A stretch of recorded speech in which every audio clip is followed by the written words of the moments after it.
Just one second. Yeah, that's all right. No. I've got to jump off anyway, but yeah, I thought I'd jump on, start the recording, say hello. Have a good one, bud. Okay. Yeah, have a good call, guys. I'll see you soon. See you in a bit, man. Tell Dan and Simon what's happening. See you guys in a bit.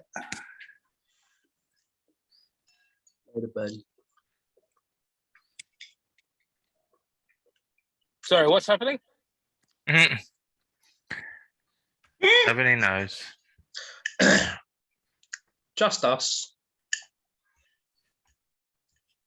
Dan is the host now. I am the host. The man who has the least idea of what's going on is the host. Yeah. I mean, he just watched the movie, so it's kind of like Emmanuel. When he watched Tokyo Gore Police, he's the guy with the most freshest knowledge of the movie in his head, I guess. Oh, no, I just meant of Zoom. He's woefully unequipped. Oh, I see. Okay. Woefully Okay. unequipped. Okay. Sorry, I didn't realize that was a sore spot. My bad.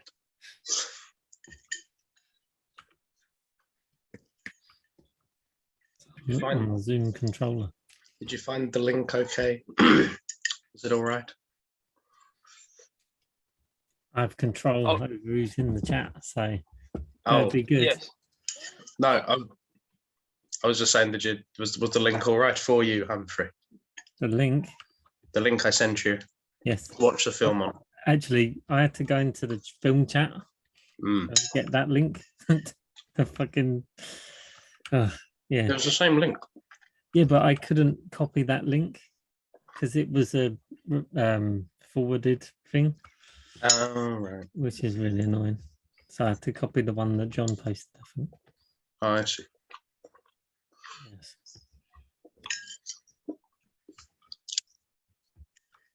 So wait, is John? Didn't he say he was having a afternoon nap because it was so hot, right? He's awake. He just messaged saying he was going to have a shit. So we won't wait for him. I mean- There's no case. Who knows how Are long we- that will take. Are we still waiting for Emmanuel as well? Mhm. I think Manuel's in. Yeah, wait for Emmanuel and Ben. Oh, well, yeah, he is in. Okay, he just can. Oh, I'm on my phone. That's why I couldn't raise him. All right. Wait, did Rob have to jump off? Is he coming back? Rob's not coming back. It's Rachel's birthday, so he's hanging out. Hanging out with his lady. Okay. That makes perfect sense. It's due. It's due. I've still got fucking 20 minutes of Moon left. It's so shit.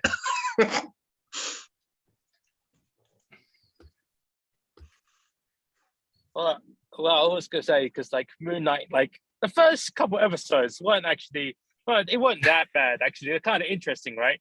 But then afterwards, it slowly, progressively went, "Hey, wait, what's happening now? Wait, why are they doing this now? It doesn't make sense." Oh, Moon Knight's so fucking bad. I was talking about the Sam Rockwell movie, but Moon Knight is also really bad. Really fucking bad. Moon, as in the thing with the clones. Yeah. Oh, right. Yeah, that one. Oh, the movie's a movie. bit- Right, not, yeah. Not Marvel Moon Knight, which is actually decent. No, it's not, Emmanuel. Red card. Yes, it is. No, get off. What do you think? See, Camilla also thinks it's decent. That doesn't prove anything. It's got its problems, but it's decent. What's this?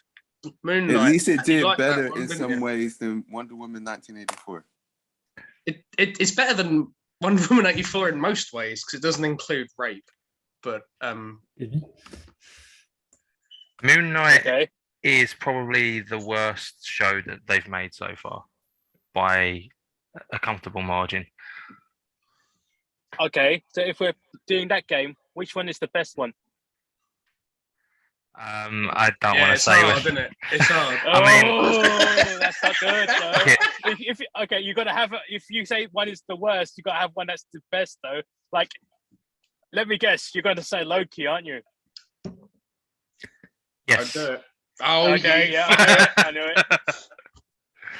Loki and WandaVision are actually the only two good ones. Hawkeye is decent. Falcon and the Winter Soldier and Moon Knight below. I mean, I kind of understood what they were trying to go for Falcon and Winter Soldier, because it's like a what's the name? It was like Starsky and Hutch, like it's called a buddy cop film. That's it. It felt very buddy cop filmish, and it was like, okay, I could have seen what they were going for, but it didn't really land. You know what I mean? Yeah. Oh, you mean because Falcon was a terrorist sympathizer by the end? Yeah. Oh, Yeah, right. yeah. Yeah. It fucked with the stakes a little bit. Mm.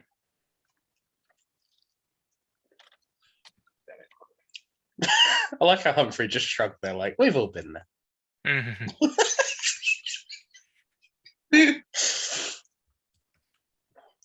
Nice. Anyway, yeah, Moon with Sam Rockwell. I'm still going through it. It's taken me literally all day.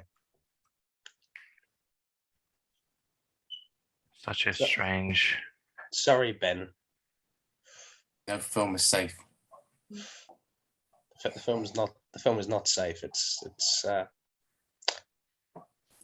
you going to go through every round till now? Again? yeah. The list only gets bigger, and we're now on what number is this? Is that pick 100 and pick 100 is it 106? Oh no. Why are you doing this? This is page 109. I can't explain on a live stream, otherwise it might compromise my secret identity for tax purposes. Sorry, what are you doing? I'm going through all our picks. Every film ever. Every film we've ever picked. Oh, you're making like a review of everything that's ever been picked for our group? Yeah, I am. Oh, okay. I'm gonna say no more details on that. Oh, okay, cool. I guess I don't know. Like, are you planning to publish like a little book or miniseries? Yeah, it'll be on my my YouTube channel, which will remain nameless. Okay. It's Alec. It's Yeah. just Alec. It's just Alex, Smart Alec Productions. I'm getting confused with Alec Baldwin.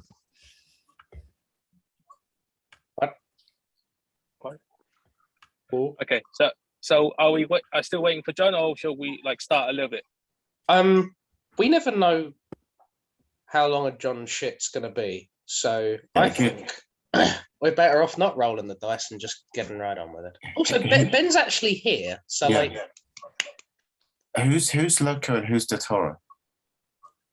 Ah, damn it, Ben! You used the same joke as I did. Oh, did you? Oh, Emmanuel Yeah. is Loco. Okay.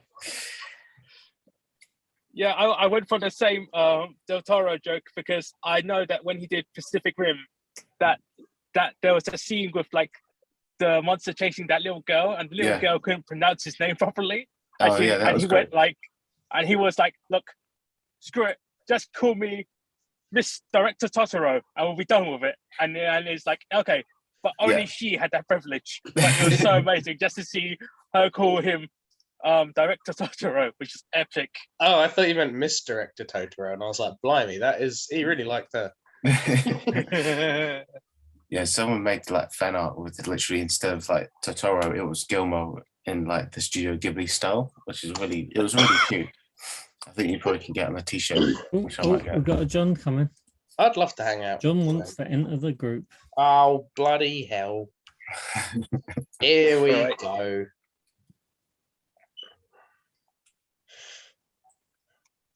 My neighbor O'Brien.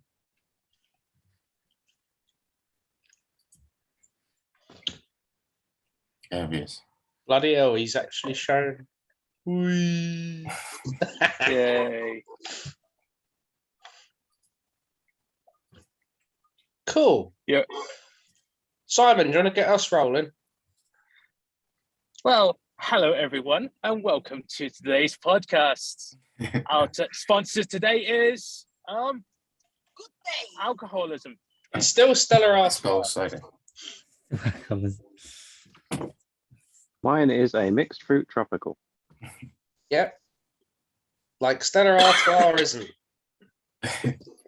Straight up lager.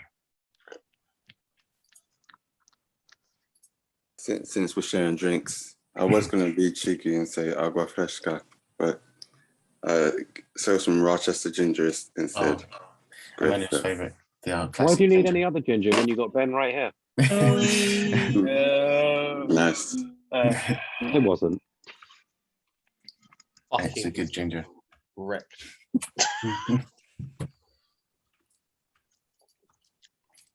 All right, Alec, start us off, please. Why you chose this movie? I chose this movie not just because it was foreign film round, although I will admit that was a factor. I'm a big Guillermo fan. I think he's probably my favorite director actually. But yeah, I did a lot of this for film studies. I had to do a big project, and you got to choose your director and stuff like that. And Pan's Labyrinth is my favorite, which has been stolen by Humphrey because Humphrey likes to just butt fuck me all the time. So I strongly deny this accusation. no, you can't. Oh, that film butt fucked me. There's evidence, motherfucker. But yeah, so Devil's Backbone is sort of, well, Guillermo describes Devil's Backbone as kind of the brother film to Pan's Labyrinth. So there's a lot of comparison points. So yeah, so I watched this film a fucking lot. Really like it. Big fan. Think there's a lot of stuff there. Didn't expect it to get so good a score, to be honest. I thought people would not really take to it. I should probably actually explain the Facebook post, just because it's a bit of a conversation point. When I did the Facebook post, I went to lengths to kind of say that I don't consider this to be as much of a horror as I do consider it to be a drama. I think it's like I say that mainly because when I went to go and show it to Eb, I think she was expecting a bit of a schlocky horror picture show thing, and it's not really that. I don't think. I think there's like a different energy to it, and I think it is about the characters more than it is about the ghost and shit like that. So that was sort of what I was trying to set your expectations for, because if you're expecting like a James Wan fucking jump scare a-thon, then you probably weren't gonna get that. So yeah, it was just about setting. Did you say James Bond? James Wan. Oh, I was going to say, wait, when did they have jump scares at James Bond? It's his I Asian was confused counterpart. too. Oh yeah. Well, okay. But yeah, So- 100% it's not a horror movie. Yeah, I mean, like, it has horror, like, It has certain, horror say, elements. cliches in it. Yeah, it's got the certain like tropes and cliches in it, which are very horror-esque. But I wouldn't say it's a horror movie. Yeah, there's horror sequences and there's like a ghost and stuff, but like I wouldn't consider like Hamlet a horror. I wouldn't consider. Yeah, no, not at all. Yeah. Okay, actually, this will be my like opening statement for it, right? Because I think I can very sum up this movie quite well, actually.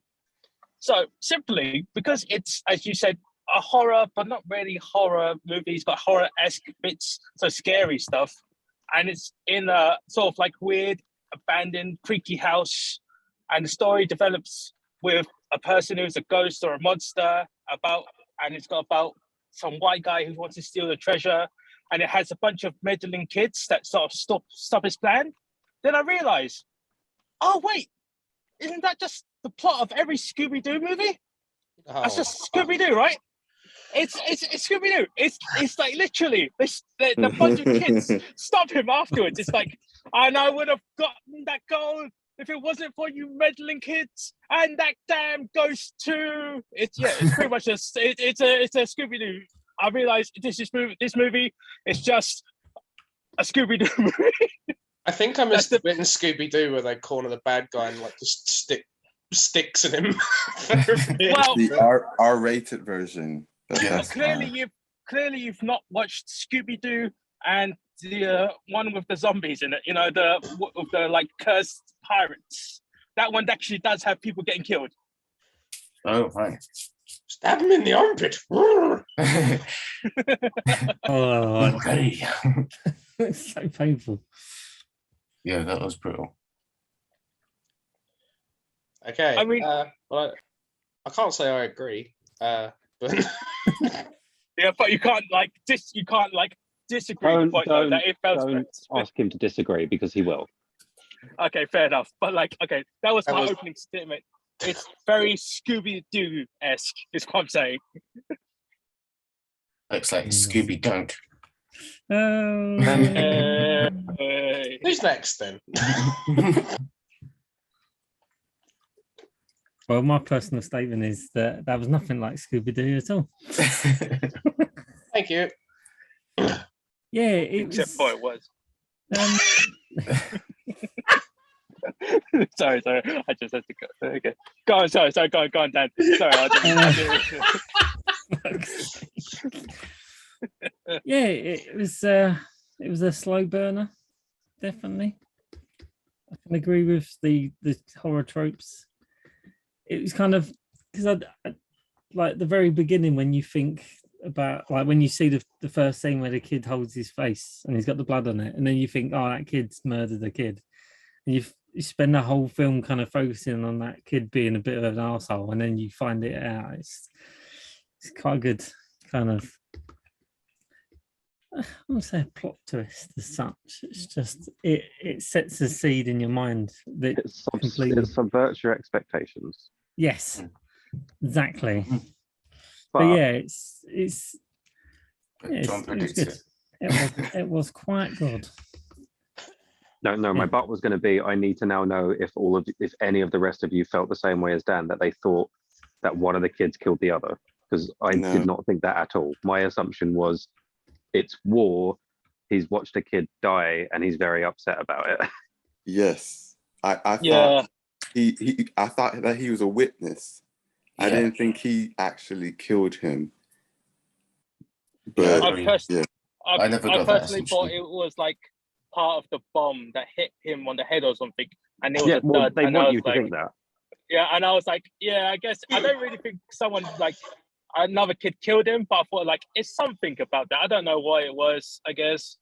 But Well, my Wasn't really- immediate assumption was that something had happened. War's going on. Probably a bomb went off or something. He's clearly dying, so he put him out of his misery, is what I assumed. Then obviously you find out more, and I'm like, okay, so that bomb came down, but there's no way it hit the kid because it would have fucking annihilated him. But something probably happened to do with that. Then as you get further on, you realize they're underground when it happens, and I'm like, oh, this is what happened then. The bomb hits, and then like something falls down and hits him on the head, and then obviously you find out, no, not only was it not that, but it also wasn't Jaime who threw him in the water. yeah, I think one of the things that got me to think, wait a second, was he drowned or killed and thrown in the water, was when he was in the water and the ghost kind of came up behind him. And it just gave me the feeling that, wait, maybe everything happened here. And then obviously it's confirmed later that everything did happen there. I was like, oh, okay. I think it was like a really cool thing because Glenn was obviously big on his creature design and stuff, and I thought it was designed enough where you had the blood kind of coming up, and he's got the broken ankle and stuff, and I was like, he's not over designed. You can see there's clues there, and it's just kind of nice. It's not too much. It looks they almost don't go like overboard a with it. broken neck. I would say that his ghost design is very miasma-ish with the blood being the miasma. It's very it's not very how to say, it's not a typical It's not a normal ghost trope. image. Yeah. Yeah, Because it's not very, just the blood though either. He has an aura around him, and there's often flies and shit around as well. So it's what you're saying. It's basically like a miasma. yeah, but so it gives it it's very typical. You see that in like sort of like East Asian ghost stories. Yeah. So I wouldn't say it's not typically done in like sort of Western ghost stories, but it's kind of more when you see a ghost, they kind of look more zombified, if you know what I mean. It's more of an Eastern thing than a Western thing. Yes, absolutely. Sort of like Scooby Doo. Yeah. Yeah. Have you never seen the Yeah. Japanese Scooby Doo? Yeah, Scooby Doo is amazing. It's like watching the X. Have you not seen the X-Men opening in Japanese? It's way God. better than the American Simon, X-Men. let's not go there. sorry. Okay. Sugoi. Anyways, who else? All right. Yeah, sorry, I We're kind waiting of on 4 more persons. Ben. It's good. Okay.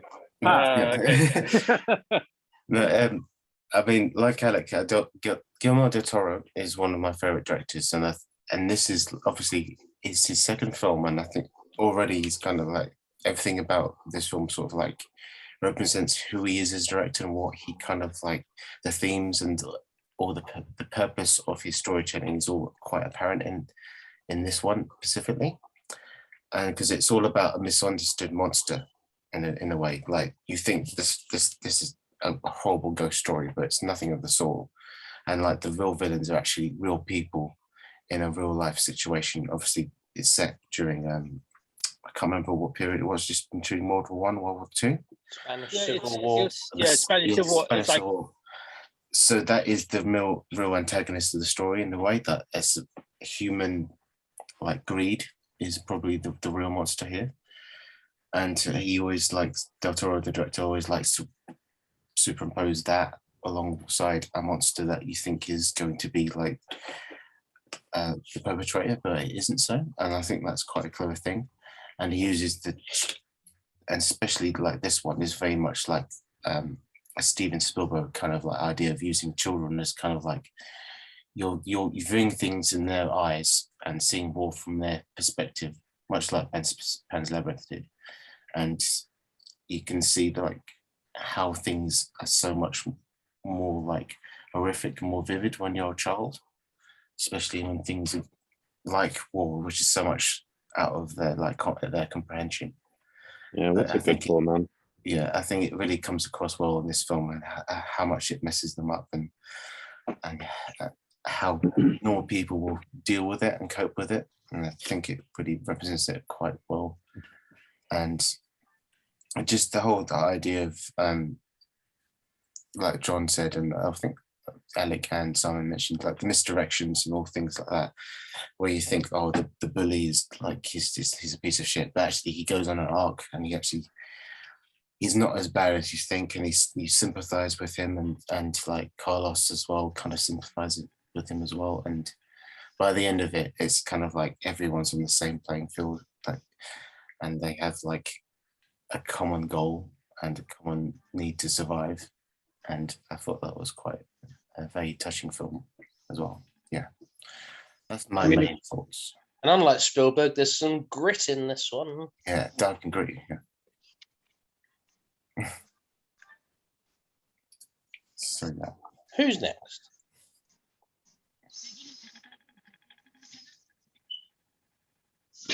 Okay, well, it won't be Patrick, so that's fine. Okay, we're doing the start thing, yeah? Yeah. Yeah. Yeah, sad. A lot of pain. Mm-hmm. That's pretty much it. Just really sad. That was just Emmanuel's experience watching it. Basically. Involve Camilla if you like. That she didn't watch it. She wouldn't watch it. Ah. Not enough. To be honest, there were moments I think earlier a bit too horror-ish for her anyway. That's a shame because I think it's quite like it's only really the violence, really. Camilla can't be that much of a wuss, surely. Look at her in her wussness. Is that a yes? Yeah, even anything tense. We don't tend to watch thrillers for similar reasons. Oh, I mean, yeah, fair enough. If you're bothered even by thrillers, then yeah, I can see this because there's a lot of Yeah. atmospheric stuff here. A lot That- of cruelty. Like the bit Kids especially. with the when he looks through the keyhole, and I'm like, he's gonna look, he's gonna look, he's gonna look. Oh, but that is such a good horror movie trope. It's like one of my favorite ones, to be honest. And like that's why I gave it like a higher score for like the like production, because it's like, all right, I love that trope. It's such an excellent horror movie thing. Like, honestly, you know he's there. Why the fuck would you look through the keyhole? Because he's a kid and he needs to know if he's still there. Yeah, Yeah, man, anyone will it's- do it. It's funny actually because your next completely Yeah, botches kids. that. They still have light coming through the keyhole, and then she looks through, and there's someone already there. No. Wait, Wait, what? which Is scene that are we it? talking about? That was your next. The one No, with no, the no. animal masks. The keyhole scene in this film. Which scene? Oh, it's when he hides in the closet. Yeah, it's escaping from the ghost, and Oh, and he's and holding he's up holding a the handle to door. stop him Yeah. from, yeah. and obviously Oh. the maid discovers him the next morning. And they both Yeah, scream at yeah, each that other. makes sense. Scream. Yeah, he's like John said, he's a kid. Plus, like, let's be honest, even if you're an adult, if you get chased by a quote unquote ghost, what are you going to do? Just stay there for another hour and go, he's probably gone by now. Bearing in mind that you probably would think, well, he's a ghost, he can probably just, if I look around behind me, yeah, he's fucking there. Yeah, Good. I was Ghost. thinking I was that. actually expecting that, but they did the keyhole trope instead. But the keyhole trope is way better, to be honest. So let's see. Like Pat, I mean, Pat or John? Well, before we move on, I just want to say, you mentioning the keyhole scene being missed in another movie, maybe just to imagine a different horror movie trope but done badly. Like, you know, the scene where you've got the mirror cabinet in the bathroom that's slightly ajar, and they like there's nothing there. They wash their face, come up, and then close it, and then the bit that wasn't there, there's someone behind them. I'm just imagining that, but there's just someone there the whole time, visible, and they're going like, so they've been there the whole time. That would be better. That Because would- it's just I like, think- yeah. I feel like that would be funnier than it's scarier. You know what I mean? Well, I mean, yeah, it has to Yeah. be something taking the piss. True. It's not Scooby Doo. That's the main thing. I mean, if it was like that, that would really be Scooby Doo. You know what I mean? No, They just need not them. at all. I mean, essentially, they also had a kid climb through a window, and they were like, "Oh, come on, man! Just I'll give you a Scooby snack, you know." Yeah. I mean, you're laughing, but you know it's true. That they were like, "Go on, you're the only one who's small enough to go through the window. Come on, do it. We'll give you a Scooby snack later." That Scooby Doo trope of getting a kid through a window. I mean, it essentially would be Scooby himself, right? And it's like, "Would you do it for a Scooby snack?" And he's like, "Yeah, let's do it for a Scooby snack," and jump through the window. Just to make sure, we're all in agreement that Scooby snacks are just edibles, right? Yeah, pretty much. Yeah. Okay. Yeah. Right. Pat, I nominate you. Okay. Oh, Right. First of all, it's nothing like Scooby Doo. thank you. Hey, Thank you. Second of all, Exactly like when that. this film started, I was getting strong. Gas. Don't say What was- Strong gas. I It's forgot the name of the reason film in now. me flatulence.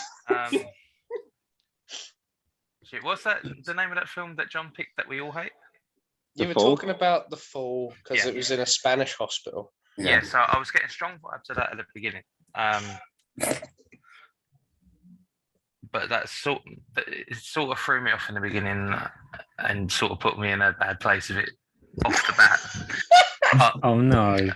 But Don't- that passed. Like Rob, I see it as a horror film. It might not be sort of as strong as some other horror films, but it's definitely a horror film for me. And you can shake your head all you want.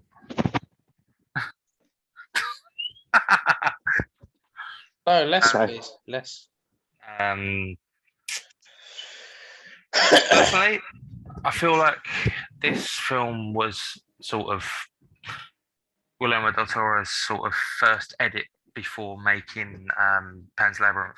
I feel like Should have stuck with it. no. I think Pan's Labyrinth sort of perfected what this film was trying to portray.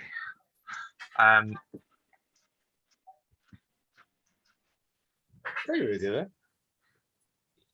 Like there's a lot of similarities with it. Like, didn't Pan's Labyrinth also take place during the Spanish Civil War?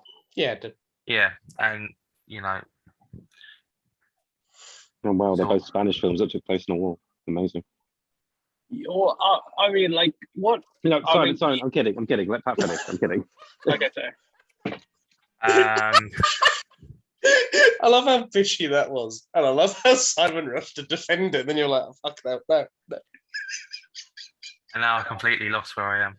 I'm sorry. You were saying that it's Pan's very Labyrinth. much like Pan's Labyrinth, and that Pan's Labyrinth was like the final edit of this, and that they Yes. shared similarities because they were both during Spanish Civil Wars. But I don't know where to go from it now because Oh, my what? You said yeah, as if like, oh, thanks, you got me back on track, and then you're just silent. I've completely lost my. Oh shit, sorry, Pat. We're talking about it being you consider it to be a horror. Yeah, it's definitely a horror for me. With the obviously the ghost figures in it, but also the horror of people. So for me, I'm locked in with this being a horror. There's a lot of drama sort of tropes to it as well, but for me, it's horror in atmosphere. Mhm. The whole thing sort of sets from that genre, but that's not really that important anyway. I can see why people would go there. And I think it probably is like more of a horror. Like if you like dominantly, I think this is gonna get like classified as a horror, but it's just like I didn't want to lump it in and go, oh yeah, this is like a schlocky big thrills horror. No, definitely not. It's very character much thing. it's very much a slow burn. It's probably good for the story. I just didn't sort of take to it as sort of Pan's Labyrinth or some of Guillermo's other works. That's fair. But I still enjoyed it for what it was. Especially the sort of like the second half where things picked up a little bit. It probably sort of shows my attention span, especially at, like long sort of or slow drawn out stories. I tend to lose interest in quite a lot recently. So it's probably going to take a second watch for me to really sort of understand fully. But like, it was a solid film. I appreciate you wouldn't sticking there. I wouldn't say I didn't like it, but I didn't love it. That's fair. Fair enough. John, Right. it's your turn now. Go Right, on. who the fuck needs to change the battery on their smoke alarm? Don't know. I don't hear Anyone want to own up? Not me. No? No, Miss. Dan? I don't know. It could have been me. No, I'm in the car. I can't even. I don't know. You don't even have smoke alarms in the car. Yeah, there's the cab, but it's got the smoke alarm in it. I've heard Yeah. nothing. And can you not? Well, it doesn't matter. Whatever. I'm gonna be. Yeah. So I would say, like, I can see why people would consider this a horror, but to me, it absolutely isn't. Like, it has like horror elements and horror vibes to it, but that's not like it's not enough to be what the genre of movie is. Like, I guess you could make horror like the subcategory, maybe. Like, hang on, who am I echoing through? Anyone else hear that? No? Oh, stop now. Nope, there is. Anyone? No, just me?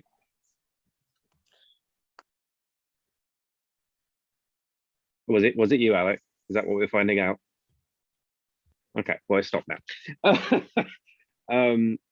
Yeah, like I mean, like Pat said, it doesn't really matter like what you define it as, because you look at genre lists for movies and sometimes they've got like fucking 12 things listed. So Like it doesn't really matter in like the grand scheme of things.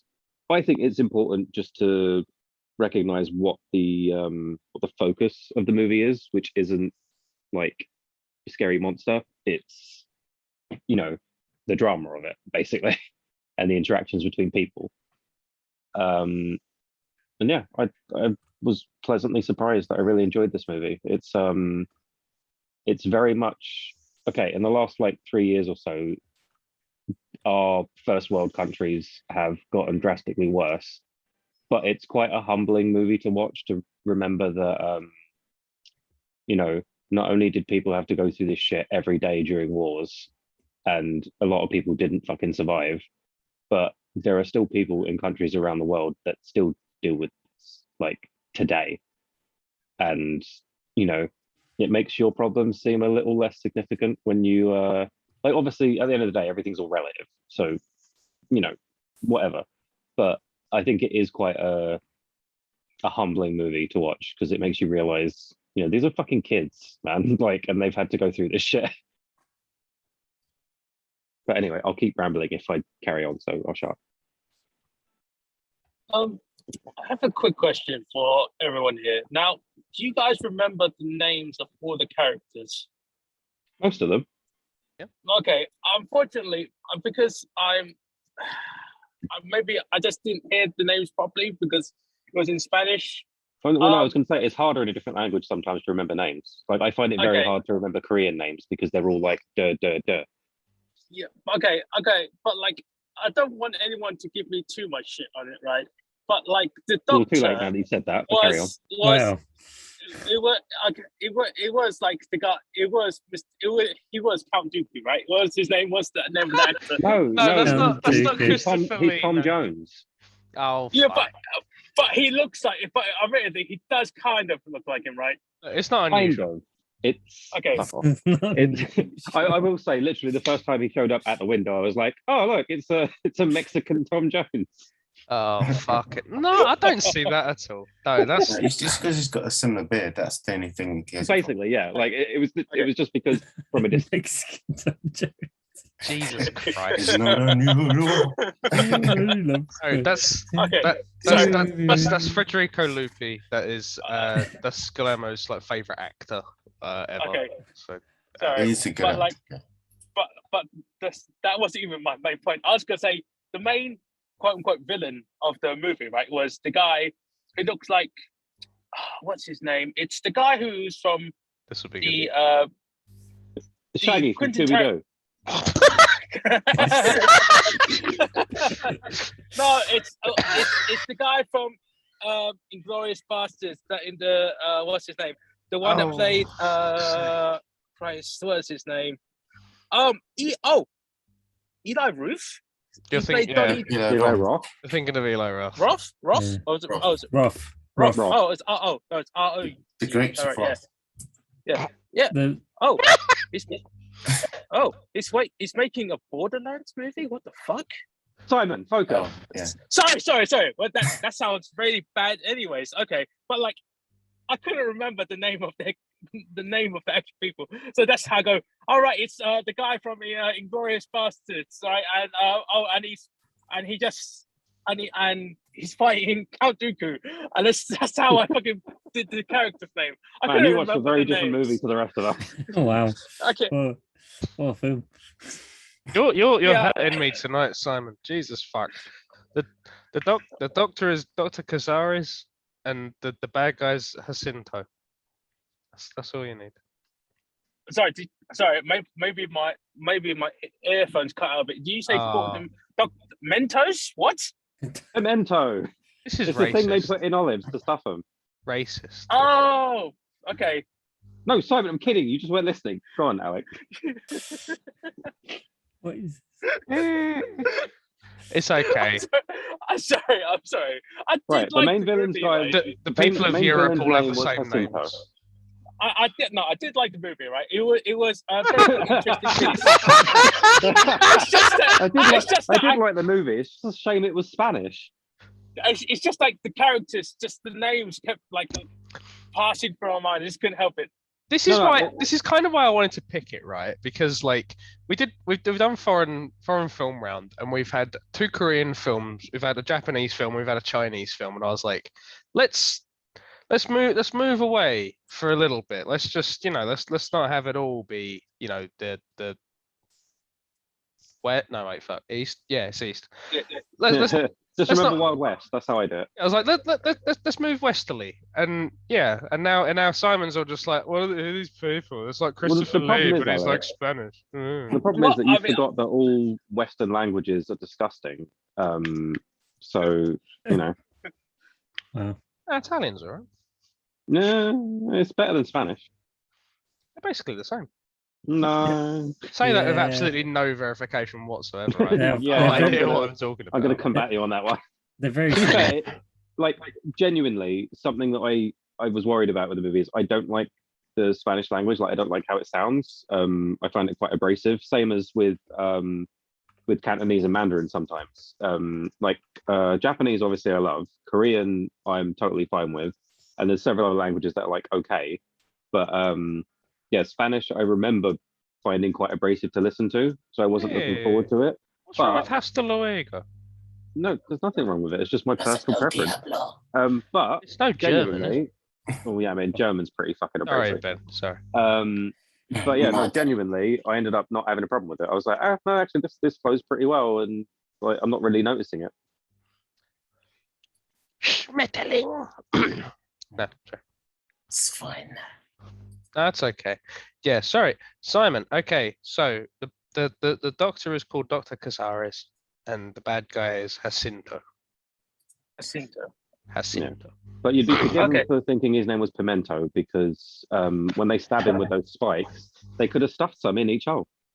Oh yeah, sure. With, like perfect for mammoth steak. Yeah. I like how you just go with it. It's really fun. I mean, once you do enough improv, it's very yes and you go, yeah, sure, why not go for the Yeah, you story? should- Why not? Fucking You never shut down a session. You just roll with yeah, it. yeah. Yep.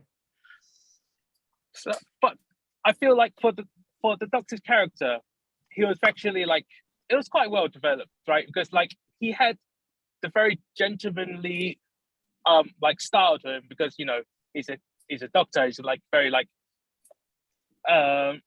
it's very like well put together, but it still seemed I don't know how to explain it. Right? It's like it's gentlemanly, but it was still a bit like Repressed?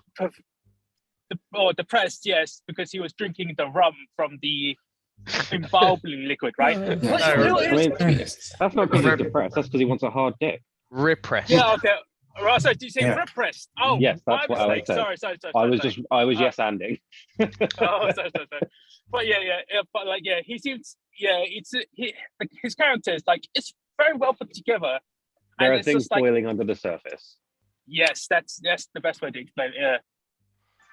This is one of those things whenever like because something we brought up with Seven Samurai was that Kurosawa sort of popularized character bios and stuff. Like he wrote out detailed sort of character biographies to kind of work off of for the actors.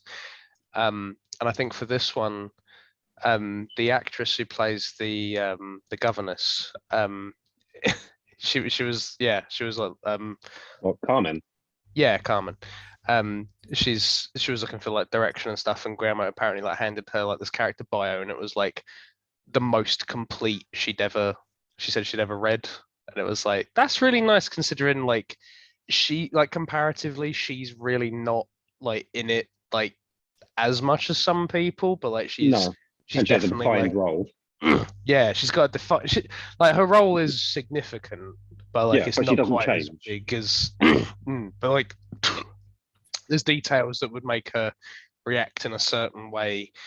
I think it's like really nice when you get like the stuff with her and Jacinto where he's like going on about like his value to her because that's the only way you can kind of process it, like how she treats him and stuff, and she's just like I hate this leg. This leg fucking pisses me off to no end. It causes me no like limit of pain, but I need it to stand on. And it And then you find out that has a deeper fucking meaning. has deeper meaning. I love it. It's a glamour. But I just like her saying that in relation to Jacinto going like, I want an emotional pick me up, and she's like, fuck you. And fuck me, but like fuck off. Yeah, I was going to say, fuck me again. Does anyone have access? Like, who's in charge? Can someone let Pat in? Humphrey, let Patrick in. No. Right. Okay, That's fair fair. enough. Right, so moving on. Yeah, the I love the leg thing because like I definitely assumed that she was keeping gold in there. Like once I found out about the gold, because they highlighted it a bit too much at the start, but I didn't think about the fact that she obviously would have moved the rest of it from the chest into the leg. Like once I saw it in the chest, I was like, oh, okay, I was wrong. Like my brain didn't go, oh, obviously there's more. Like obviously that's what they wanted you to think. You see the gold in the chest in the safe, and you're like, oh, okay, that's how much gold they've got. No, that's not it. But I just love the fact that he goes through all that effort to get to that chest, that safe. He literally fucking blows up the place, which he wanted to do anyway because he was, I mean, basically from what we can tell, groomed to be a sex slave. And then, I mean, look, that's debatable, but anyway, we'll talk about that afterwards. And then, to find nothing there, and it's just like, what the fuck? Oh, did she put it in there? And then, yeah, there it is. I think it's nice as well because like quite early on when you see her showing Carlos around, and she's looking through the key ring and stuff, and then she like visibly sort of notices there's something missing, and then she doesn't really make anything of it, but like it's clear she's like aware there's one missing, and she's like, and it's like, was the gold always in the leg, or did she go, I need to fucking move this shit? I guarantee you that it was once she started noticing he was doing it, which would have been for quite a while, I imagine. But also the fact that near the end, when they're getting ready to leave, and she goes, oh, my bad leg's heavier than ever, and it's like, is it? Yeah, that was like obvious. Then it was like, oh right, yeah, obviously that's gonna be where it is because like of that particular quote. I feel like it's a bit of a, how to explain it? It feels like it's a bit like too much, like not like I wouldn't say foreshadowing. Is foreshadowing right? But it feels like it's a bit under. Yeah, but it feels a bit on the nose, is what I would say. Yeah. I don't know, because I feel like that's. I don't think it is, because in that particular moment with everything going on, someone who has something like that and knows what they've got coming ahead of them, I think that would be a totally normal thing to say. Yeah. Also, I didn't really think about the gold until like nearer to when they found it, like in the leg. I don't think I really thought about it. To be honest, I don't think I really thought about it until he found it in the leg. But when she say it's heavier than ever, because she had said that earlier on in the film, like sometimes I feel like it's like heavier than other days. I just thought that was just one of those things in her mind that like when the situation's hard and she's stressed, it feels harder to go on. Yeah, absolutely. I think that's I think that's like how it kind of trickles in. Like she's not going like, cool. If this leg was money, I could buy a fucking village. Like she's got a wooden leg. You got any idea how much this leg's worth? You're like, yeah, all right, mate. Okay, I get it. There's gold in the leg. No worries.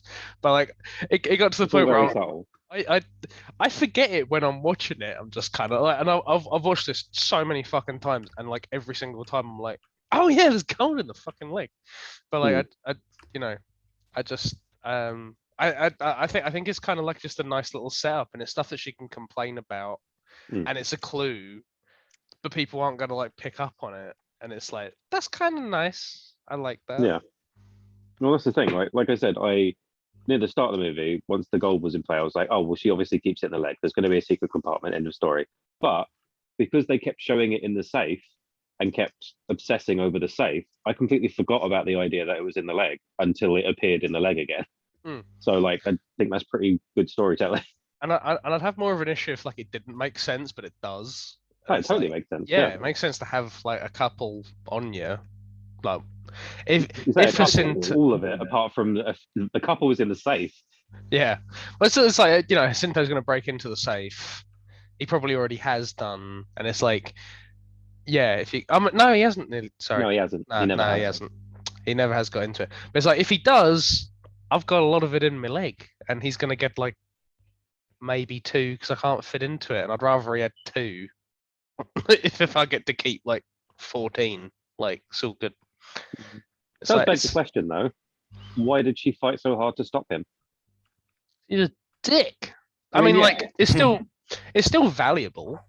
It is. I'm just thinking, like, if she went through all the effort of like putting it in her leg, because I assume we're all under this like the agreement that she definitely noticed that he was trying to do that, and that's why she started keeping it in the leg and not just in the safe, right?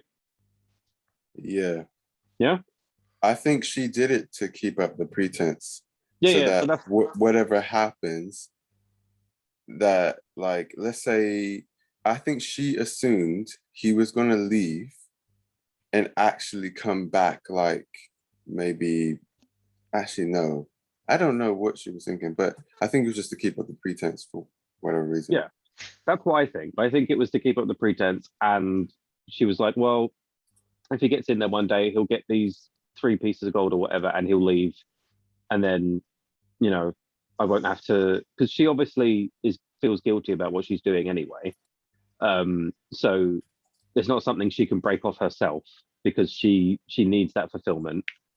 But if he disappears with the gold, then that's that problem gone, but she still has loads of gold. So like, I get in the moment of being like, well, no, I need to get, like, that's it, he's gone too far doing it so brazenly. But I don't know. I Like, think it's not it's a worth problem, it's just a personal thing. it's worth noting, like when she has the conversation like right at the beginning with Ayala and that, like they can't really spend it that easily because of the war. No, of course And it's not. like everything they have is useful. They don't really have the funds to like just chuck it around and stuff. And if it's not enough, Jacinto's gonna come back because he knows there's Yeah. more there. So it's like, I can kind of. Well, I don't know to say that he knows there's more there, because that's the funds they have. So he would be under the assumption that the gold he's seen is all of it. Mm. Also, I would say that it's probably even worse than what you say. Like, I don't think it's hard to spend the gold just because it's the war. I just think spending actual gold Ingots. is very hard to do in general. Like, you can't just do that. Yeah. Certainly not nowadays. Well, not even then.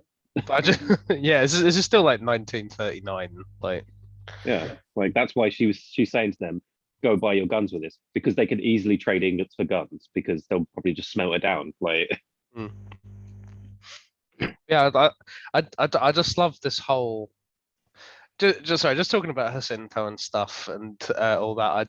I just love this whole like central idea. This is kind of revolving around, and it's like, what does it mean to be a ghost? And it's like these characters all kind of embody this stuff, and it's like you talk about Jacinto, and it's like this feeling of just, I fucking hate being here.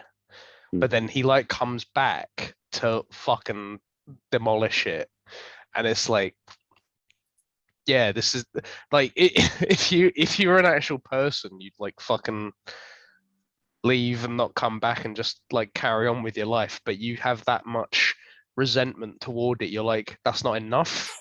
I need to come back and fucking level this place. to be fair, he does say early on that he dreamed of being rich so that he could buy the place and tear it to the ground. Yeah, precisely what I mean. Yeah, he has ideas and he carries them out. Yeah, but that's what I mean. Like, a lot of people would just carry on with their lives, but for him, he's like, I need to go back here to destroy it. And it's like, yeah, that's kind of not a like productive. Like, No, and it use makes of you your wonder. It makes you wonder what desire of his is stronger, because like obviously he wants to tear the place to the ground because he used to be one of these kids. Like, we know that he at the age of 17, he started fucking this woman. And he's got to be like in his 20s at the point we watched the film. I don't know if they ever say how many years it's been. I know they say he was there for 15 years, but we don't know when that started. But I guess, what do you think? I mean, yeah, he could be mid-20s, really. But anyway, the point is, he's been there having sex with this woman this entire time, not getting any affection, just being used as a dick, and that's it. So he wants to tear the place down, but also he's obsessed with the gold and starting a new life. So it's like he went back for the gold. He definitely could have got it without burning the place down, but he wanted both. Yeah. I was thinking, I think there's like a pride element to it, Absolutely. where like he doesn't want to. He doesn't want it to be known that he was here and he was an orphan and that, and it's. I mean, yeah, he's a prince. Like he looks down on Kazara's and stuff for, not acting on like his emotions and stuff, and I think it's just the central idea of what does it mean to like not like to like live as a ghost and that, and it's just like as much as Jacinto looks down on Kazara's, they are both kind of embodying this sort of thing, and it's just like you kind of know better by living this kind of life where you just want to like just destroy this place any more than he just wants to just whisper sweet nothings into this lady's ear and stuff, and it's like, man. Yeah. And then someone's like, where in the world is she? Anyone? No? Carmen Sandiego? No? Okay. Anyway. God damn it. I just heard that through the speaker and I just went, oh my God. I couldn't unmute myself fast enough. I cried. Jesus Christ. But yeah, there's not enough people in it to say that there's definite parallels to like the 7 deadly sins, but there are 100% people here who embody them. Like you saying that Jacinto is, are you looking up Carmen Sandiego? Yeah. It's a really old song about a woman in a red hat. Where in the world is Carmen Sandiego? Netflix after school. Oh God. Anyway, like you saying about Jacinto being like all that pride, you see it constantly, but the fact that he literally the woman he was going to run away with, he stabs her because she won't apologize and get into that. Like he just kills her there and then. Like, and then you could argue that the doctor is like sloth because he never acts upon his like emotions and his his wants. He's just there, biding his time. And then, I love that scene where he's talking to Carlos and he basically puts him off the idea of a ghost by being like, well, if you believe in that, you should drink this shit. And then, because there's a load of garbage, and then goes, wish my dick was hard, and just downs it. That was the one bit Eb actually reacted to, and I was like, hey, there we go. Like, that's such a good scene. It's excellent because it pins down exactly the character he is. He's an incredibly logical, intelligent, scientific man who really wishes he could fuck this woman because he loves her so much. Like, not even like, let's get rid of the vulgarity. He wants to make love to this woman, but he definitely can't. So he'll do anything he fucking can, even though he doesn't believe in it. Yeah. Yeah, I can agree to that. Yeah, he's a bit of a. I don't want to call him a cuck, right? But like, I feel like that is. You say you don't want to, but effectively, another classic Scooby-Doo trope. He is being cucked consistently. Well, I mean, like, yeah. I guess. Well, no, actually, he's not because he's not actually in a relationship with a woman, and that's not fair. Yeah. Okay. What? I feel like I'm gonna make Alex laugh himself to death today. I don't know. Because I don't know why you started with Scooby Doo, and then you go like, look, yeah, he's quite a cuck. It's like, yeah. Remember that episode when Fred gets cucked? Oh yeah, that's every episode. No. Staple where they unmask Santi and there's Jacinto in there. No. Shaggy is always doing the cucking. Let's be clear. Jacinto's just been pretending to be a ghost of a kid he killed, so he can go like, "I just wanted to scare everyone into leaving because it's the war." Yeah, so I can. and they're so like, I can "Fuck steal you! the You're gold, getting yeah. arrested by the police." Mm. Yeah, you meddling kids. Anyway. You One of the meddling other kids and your things- bamboo sticks. One of the other things I really like about this movie is that while, like, you know, in my opinion, like, there were definitely ghosts, but it's, I think, open enough that you could see it as, like, it's just what the kids see. Obviously, the one thing that you'd question would be how they got out of the room, but like, other than that, everything else you could just put down as them projecting, and I quite like the idea of that. Because obviously, if you look at Carlos, he's heard the name, he's seen the name on the bed, so he can work that out, and then he looks in Jaime's sketchbook and sees a picture of a kid with a wound here and blood coming out, and then, you know, that's what he sees in the ghost and everything. So you could argue it's all just like these kids dealing with shit. And I really like the fact that you have that layer of it. Like, to me personally, I much prefer to look at it as like they were definitely there and trying to help them, because like he's warning them about like, you're all going to die, blah blah blah. But I like the idea that you can look at it a different way if you want to. Yeah, I mean, I think he is. I think that's kind of the thing, like what Ben was saying earlier, like with Guillermo, sort of the monsters on the like the real monsters. Like, I think Santi is trying to communicate, and he is Yeah. trying to warn them and stuff. But like, because he's a ghost, because Carlos has like, sorry, Carlos has some like, when we're talking about like characters acting like ghosts, he's not one of them. He's kind of like this, he is kind of this alive sort of element, and he's like learning 'cause he's stuff. new. Yeah, He hasn't been broken. He's an outsider, and he's like kind of learning to overcome his fear and stuff, and like Yeah.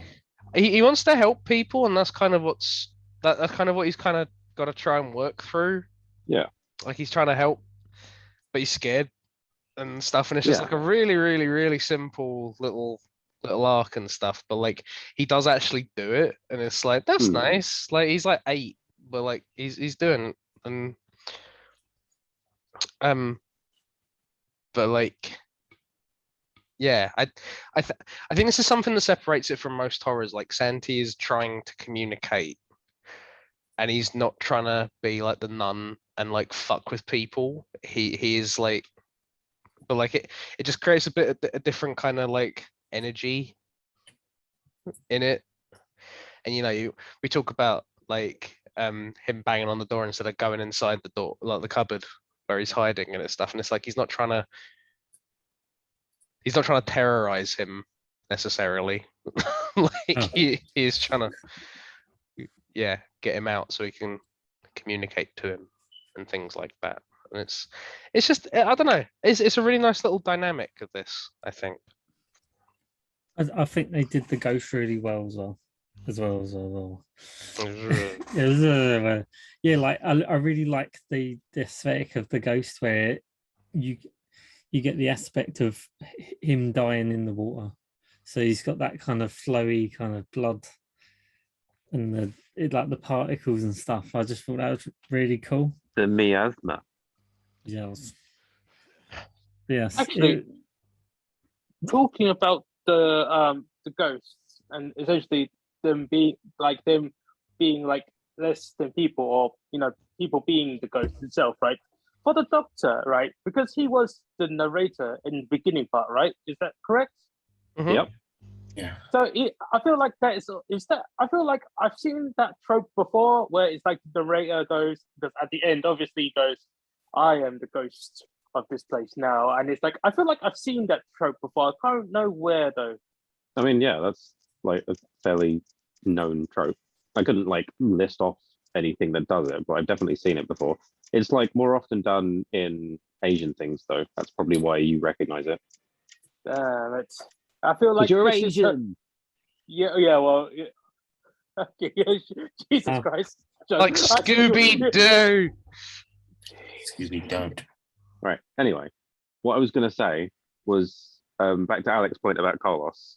I think his arc is very well portrayed because it even goes in conjunction with him being able to see the ghost. Like, you start off with, like, he wants to help people, but he's scared. So, he's looking for the ghost, but all that's left there is like some particles. He literally can't see him. Like, he sees him, glimpses of him here and there, but it takes a while for him to actually physically see him standing there. And then, like Alex said, like the whole time he's not trying to scare anyone. Like, he doesn't suddenly appear in someone's face, apart from the keyhole bit. But that's because he's genuinely just being like, is he there? But like he constantly is just walking slowly towards him. Okay, you have the atmospheric stuff, fine, but whatever. Like, he clearly just wants to talk, and that's why that moment where Carlos is like, I'm not going to run anymore, I want to talk to you. Like, that's fucking excellent. Yeah. And yeah, obviously, the doctor said, he made very clear, he said, I will not leave this place.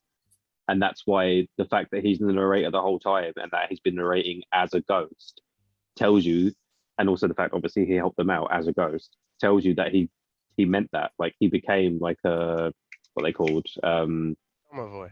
like a land-bound ghost. I can't remember what they're called. What do you say? Domovoy, it means ghost of the house. Yeah, like I'm trying to think of the, Poltergeist? Hmm? Poltergeist? no. It doesn't matter. There's like there are different types of ghosts. Like, obviously you have idiot. Well, no, because it depends on what culture you're looking at as well. But like, it's like a land-based ghost, like you said, like a home ghost. Like, they're bound to that place, and that's what I consider him to be, which I find quite interesting. That's not like, because he even has a line of dialogue where he says like he didn't necessarily like decide to stay there. He found somewhere. I can't remember. I've watched Oh, this no, so no, many yeah. fucking times and I can't even. Are you quote talking it about directly. when he's talking to Carmen and he's saying like, I found what I wanted and I stayed there, or like something like that? Yeah, it's Yeah. basically that. But yeah, He's meaning it as I wanted to stay I here with fucking love you.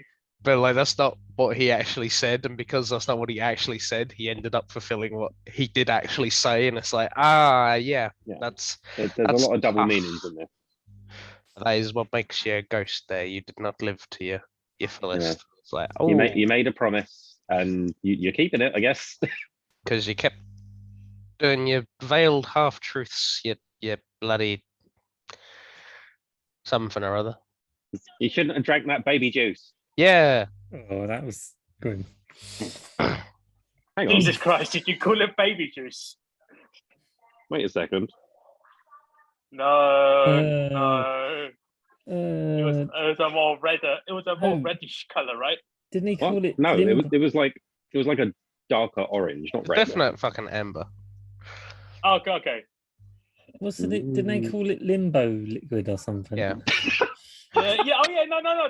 They did call it that. It's like this embalming liquid, and they called it limbo liquid. Yeah. it's so I must have fucking missed weird. that because that sounds fucking ridiculous. But It's it's, Yeah. It's a me film, so there's some kind of like purgatorial element. It's like it's like in Bruges and The Martian and all that stuff. Like it's just Yeah. a purgatory element. I keep looking stuff up and it's like there is an element of purgatory, and I'm like, of And you're course like, there yeah, fucking is. I really like it. Emmanuel. One of the names for what you was talking about, John, is a caretaker ghost. Or a Yeah, caretaker. That's not what I was thinking. Like, it doesn't matter. We all know what I mean. I just genuinely can't think of the term. Like, I think stupidly the place it came from was fucking Bleach, but I can't remember what they called it. Oh. The closest I can think of is Domovoy, but that's like Russian. Yeah, it doesn't matter. You guys know what I mean. It's the same thing. Mm.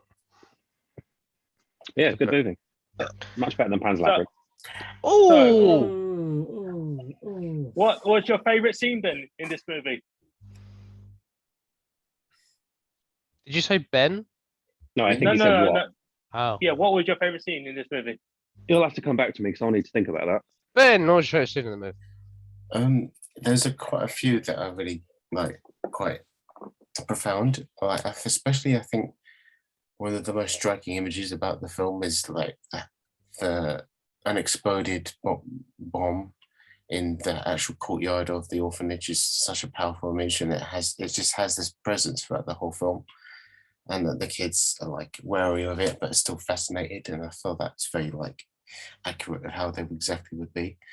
And obviously, like in some other films, they would like, oh, it was going to explode at the most opportune moment, right? But the fact it doesn't is quite what's the word? It's more like I'm respected to Tom for not doing the obvious in that regard. Yeah. Well, don't forget that really early on they tell you that it was diffused. Yeah, but the kids are still like, but is it really? And it's kind of like got this mystique around it, and it's just like they're still kind of like scared and fascinated. And I do think it's quite emblematic to the whole ghost metaphor thing. Like you have this thing in the middle of the courtyard that should be doing something, but it doesn't. And it's like had the ability to do that thing removed, but it is just fucking sitting there, not doing anything, and no one can move it. And But wasn't the point of the bomb that they said it was the bomb is still alive? If you like listen to it, you can still hear its heart ticking. That's the whole image of it. Thought that, yeah. Right, but that's kid stuff. That's the same as like, oh, the one that sighs. Like when they talk about that, one, we might just be hearing the sex, like for one, because they're trying to be quiet on purpose. And there's actually a moment in the movie, I think, when it's the doctor listening, where it does just sound like sighing, and like I think that was pretty clear, but. It's like, oh, there's someone trying to get in at the window. No, it's just a tree rattling against. Like that's what the ticking heart thing is. But it's also a psychological thing for them because they're all there. They're just ticking away, not knowing what's going to happen. Like they're getting letters from people being like, "Oh yeah, my mum said that she's going to come get me soon." We don't know if any of these letters are real. I seriously doubt that anyone's coming to get any of them. No. But they're living on in hope, and then they've got that thing there, just as something. To be like, otherwise the days are all the same and they don't have anything to think about really. Okay, yeah, fair enough. I do think the bomb is like an extension of like that ghost metaphor where like it is just there all the same. Like it's not going to explode. It's not a danger to anyone, but like no one can move it. Yeah, so they even say that. It's just going to fucking sit there. Yeah. And it's like, yeah, that's what a ghost is. Yeah, it was impressive for that reason alone, and how they treated like the what was the kid's name that was the ghost? I can't remember. Santi. Yeah, I think they did him so well because he doesn't actually do anything violent or anything scary. He just appears, and then I don't know if he doesn't do anything scary. Doing this, true. But as he's a ghost, pretty scary. He can't help how he is. It's kind of like I can't actually touch anything, please. No, I touch the door later on. He's not like he's kind of aggressive in the door in like the cupboard scene, but like the bits where like he's kind of just holding on to the curtain and it's like, oh, and then he like knocks the water over and then he runs because he wants someone to follow him and it's like, oh. Yeah, like I would never say any of it is aggression towards a person. It's always just about getting attention. He's not like the nun where he shuts someone indoors and he's just going like at people and it's like fucking hell. No, he's just like don't look at my face. It's not very good. I just want to talk. You're gonna die. I should stop invoking the nun because I've got like a little pop vinyl looking at me and I've drawn a picture of it across. It's fine, Alec. Well. You should remember the nun's true name, so you should be safe. Oh yeah, that's true. Kevin. Yeah. Well, you're fucked. What's your name? Tony. Fuck you, Tony. And then she goes, Jeff. Anyway. Sorry. Yeah. Good point. I'm really glad you brought up the bomb because I think the bomb is a really cool little piece of that. But it kind of signifies them becoming ghosts. Does that make sense? Because when it lands is when the kid dies, and then when, say, the doctor dies, he also becomes the ghost. So yeah, he's kind of has that kind. I don't know if he's going for kind of like a mystique kind of thing with it, where the bomb is got like this kind of spiritual. I don't know. Well, it's got this I whole mean- thing where they tied flags around it and stuff, and then he's like, "Bomb, where is Santi?" And then the It's flags like- all direct him to Santi, and I'm like, yeah, I think the bomb is its own like little weird entity. Like it doesn't have any like mobility or anything because it's an object, but like it does still have like a consciousness to it, and it's like that's kind of spooky. I think I that's neat. mean, look at the metaphorical moment of it, because to extend on what you were saying, Dan, the bomb hits, which actually technically kind of gets Jacinto like off of what happens, because if like Jaime had turned up with loads of blood on him, like they probably would have ended up talking about what happened.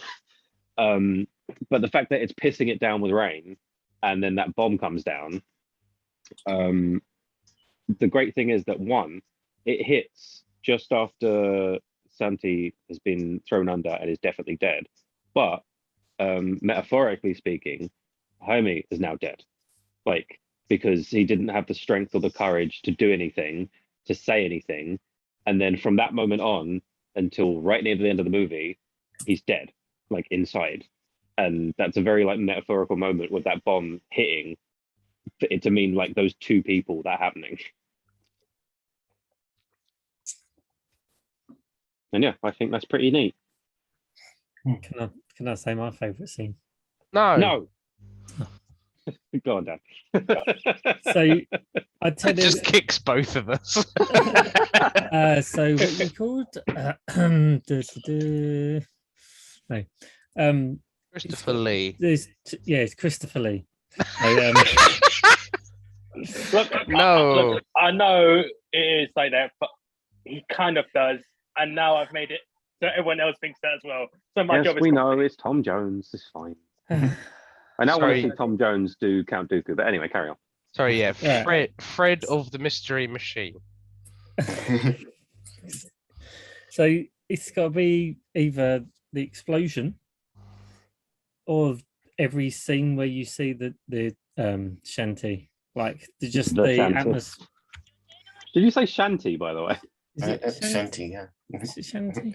No, it's No. Santi. Shanty. Yeah. Oh. Shanty, I got There's it. even a Where? bit where he sees it written on Yeah. the wall. yeah. Like, isn't Shanty like an alcoholic drink? No, No, you it's- think, mean like- you're thinking of you mean Shandy. No, I know Oh, Shandy, Chianti- but I think a shanty is Chianti? a anyway. no, A the Chianti, shan- nice Chianti. wait. A shanty is a song that's sung by pirates Yeah.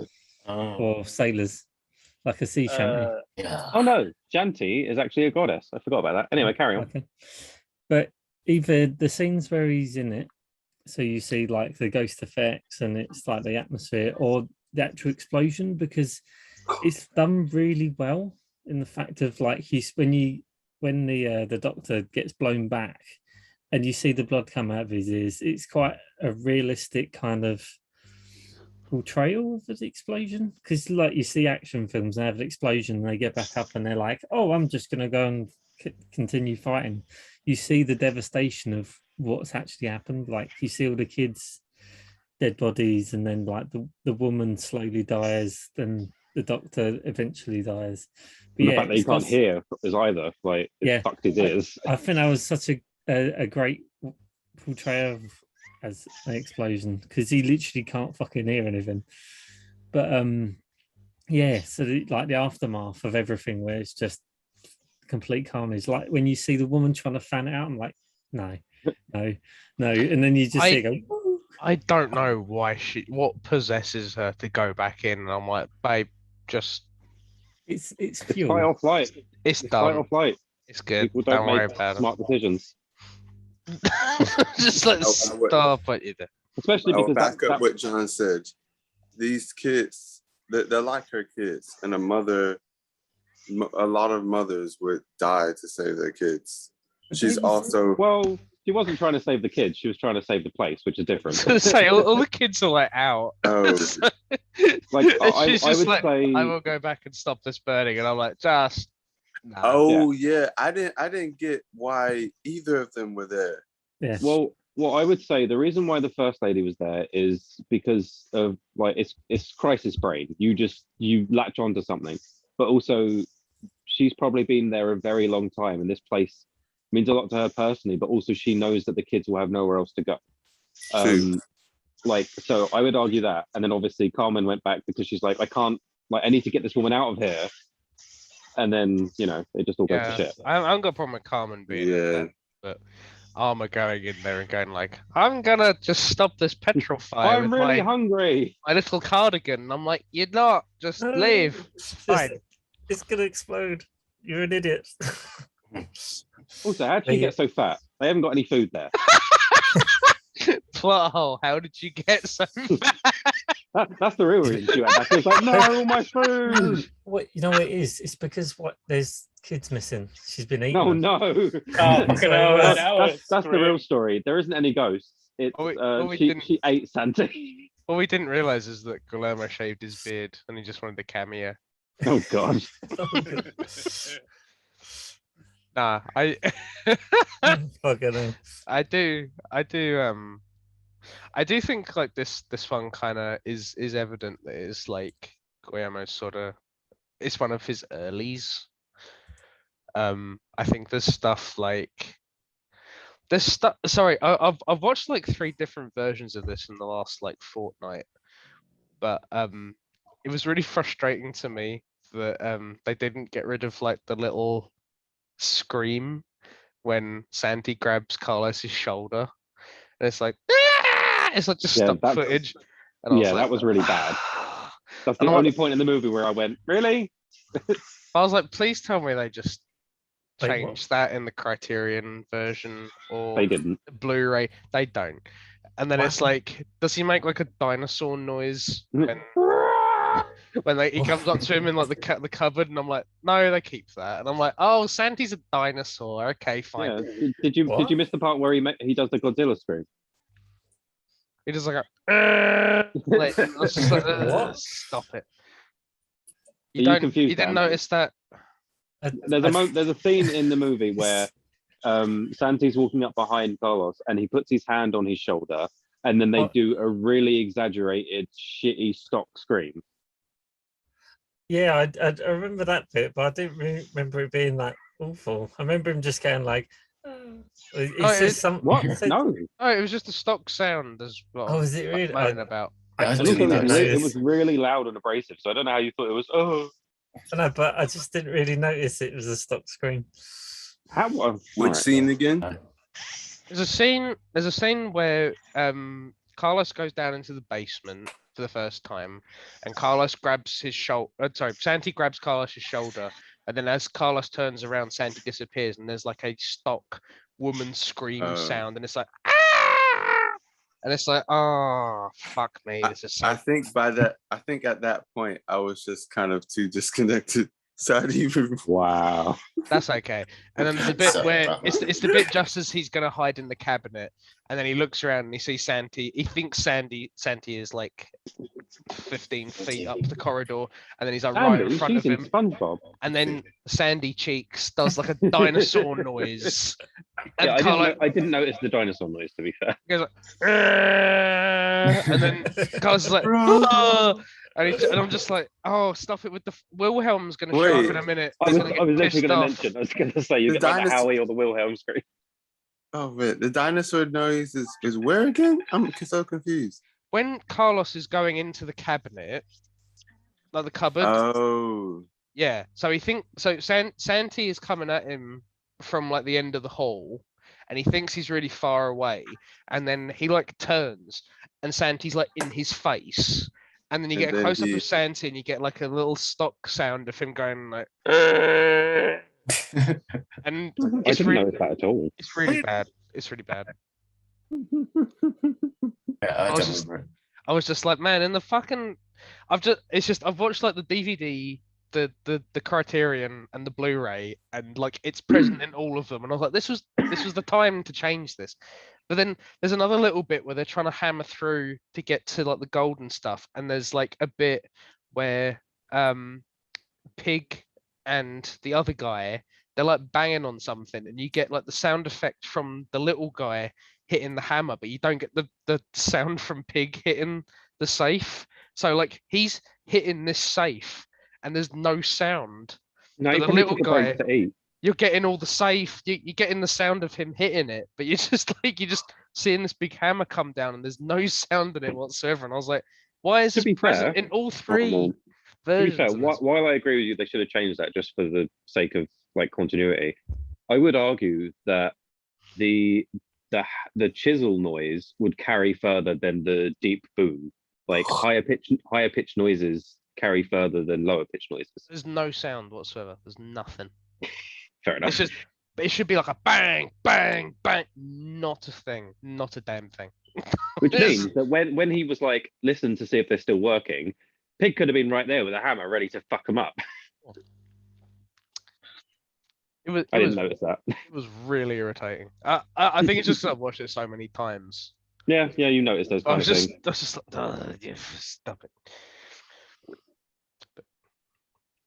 But yeah, those that's that was kind of the thing. I was just kind of like, I think that was the main thing I thought this was gonna like fall down on, because I was just like, this is clearly this is Guillermo's second film, as Ben said, and it was just like, yeah, he's still doing the stock sounds and stuff, and I was like, this is where it's gonna fall down a bit. Yeah, I think in context there was enough going on that on the first watch, it didn't like take too much away. Oh no, that's No, fine.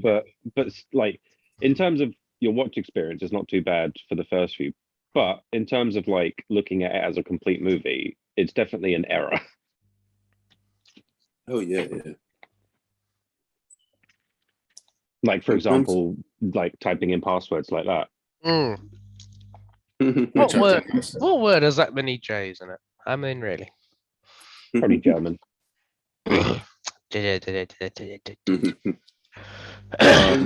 Who's? Oh, sorry, Manny. Go on. In terms of my favorite scene, we're still doing favorite scenes, right? That's Yeah, literally what I was go going to ask. Who's next? That's all right. My favorite scene is where they kill Jacinto. Mm. I'm just like, finally, because yeah, just finally. 'Cause he sucks. I enjoy you watching this and going like, this is such a sad movie. I And then blocked that all it when he happens, and you're like, died. Yeah, bamboo in the armpit, motherfucker. And you're like, Yeah. whoa, okay. But let's appreciate how well planned that was, because he struck the moment he aimed the shotgun. Like that was planned, which is a really dangerous fucking plan, but he definitely planned that. That And was then very going back to what Ben said earlier about Jaime having like the arc and like becoming good, he's still a fucking dickhead because he's a vengeful little fucker. He could have just picked up that shotgun. Instead, he's shoved the spike in again into his arm. Like, yeah, you fucking bitch. Yeah. Well, that's But why not he's a why I good blame him. character, because he doesn't actually become like completely like angelic or anything like that. He just Yeah. he still has his issues and problems, and he still like has a bit of strife between him and Carlos or with him. And I do think that is a big problem in storytelling a lot of the time, is that people are too black and white in their Yeah. like personalities. Especially Alright. when especially when there's like changes of heart. It's like, you know, in a lesser movie, Jaime would have suddenly been very like really chummy with Carlos, like more obviously like way more than he actually was. And when Carlos had been like, oh, I can write your stories, he'd be like, yeah, we can do it together. And then like at the end, he would have, you know, he wouldn't have stabbed him, he'd have smacked him on the back of the head, and then they'd have like pushed him into the water, and then Santi would have done it all. But you know, this was like, no, fuck you, you've destroyed everything, I hate you. Yeah, I like that it wasn't like a Yeah. clean, like Jaime's still kind of an idiot. Yeah. I like how that's kind of carried on, and like it don't just become sort of like, yeah, with the power of friendship, we can do anything. It's like, yeah, that's he's still kind of a dick, and he still doesn't like him that much. No. Well, I mean, he did learn all the power of teamwork in school, right? So just support like the education system that they have there. sure. Work together, strong, caveman. No, that's he how it was. obviously read The Art of War and knew that numbers are better. That's the thing. It's like they needed a tactical advantage, and they got it, and it didn't necessarily extend to let's get all of the glass out of the window before we start pushing kids through the window. But Which is good because kids would normal adults in a situation like that would panic and make mistakes. Fucking kids definitely would. Also, can I say the injury detail is such a good thing with Guillermo films. Like when Galvez breaks his ankle, I can't look at the screen. I'm just like, stop it. Don't. Matt, stop When he it. did that, I literally went, He probably goes like, Even with cunts I don't like Jacinto gets the bamboo in his armpit, and I'm like, snurs. Oh, I love that. I love hate that. it. Like, that that was was so cathartic. Stop it. Because it was him, I was like, yeah, fucking stick it in. Oh, that must hurt. Don't record. Don't take that clip and take it out of context. Don't. even the fact of when he sticks the bamboo in his arm, you see, just Because like, you can hear them stabbing him over and over again, but then like you see that, and you can fit because like you see it go like that. You can feel the anger in that stab. Like it made me laugh. The scene where he gives him the ring to be like, yeah, I killed her. Like for some reason, I had a moment there where I thought Jacinto had suddenly turned incredibly stupid because he thought this kid was like a dickless twat, and he was giving him his knife back. Is what I thought he was doing. Like for a second, he was like, "Oh, this is yours, right?" To be like, "I knew all along," and then it was the ring, and I was like, "Oh fuck." I thought you were gonna go. He gave his ring back, but he didn't realize he was gonna kill him, and I was like, "Oh, yeah, I don't know. I don't know if he thought he unfurls the ring, and he's like, "Yeah, bitch, I put it round." And he's like, "You stupid motherfucker! You shouldn't have done." No, yeah, no, that's fine. Yeah. But then I also really liked when Carlos gets back up to where the doctor is, and you see that the doctor is dead, as we already knew, and that the shotgun's gone, and you're like, oh shit, Jaime's like run off with the shotgun to go after Jacinto, and then it's like, no, he's back, he's already got it, you're fucked. And I think that's something that's really nice because I generally have like bits where I'm like, kill the protagonists, kill the protagonists. You don't have a reason to not do this. Just kill them. You like that they just fuck with your plan by being alive, so you might as well just fucking kill them. And in this one, it's like, no, he needs them to do shit for him. And it's like, yeah, that makes sense why he'd keep him alive, because he's got labor there that he has like at will. He just got to threaten them a bit, and then they just lift a bunch of shit for him. And it's like, there's a reason. And what to are they keep going to him do? alive. They're kids that have always been scared of him. Yeah, there's not a reason to kill them. So it's like, oh, this is really nice, as opposed to, I'm going to keep you alive because you're the protagonists, and if I kill you, then I win, and the story can't have that. Well, that's one of the things that I find very difficult to suspend my disbelief on in a lot of movies. Like, it's different with superhero movies because it's kind of, you have to, but especially in Western media, they are so afraid of, and this is all things like games, anime, TV shows, movies. They're afraid to kill off protagonists. And because like one of my all-time favorite anime, they kill off, it's like a 26 episode series, and they kill off, he's definitely not the protagonist, but he's like just below, he's a protagonist. They kill him off in episode 17, and like it's such a powerful moment because you're so used to being like, even if you get like gripped by the story and they're like, oh shit, how are they going to get out of this, you know deep down that they're not going to die, they are going to get out of this, they're going to win because they're the protagonist. So when something actually does that, or at least plays with the ideas of it, to make you think, oh shit, this could happen, that for me is just excellent. because it's so overdone that they like, oh, they've got a gun pointed at them. There's no way they could escape from this, and you're like, yeah, but they're the titular character. Like they're gonna escape from this. It's stuff like I don't want to fucking spoil Death Note for people.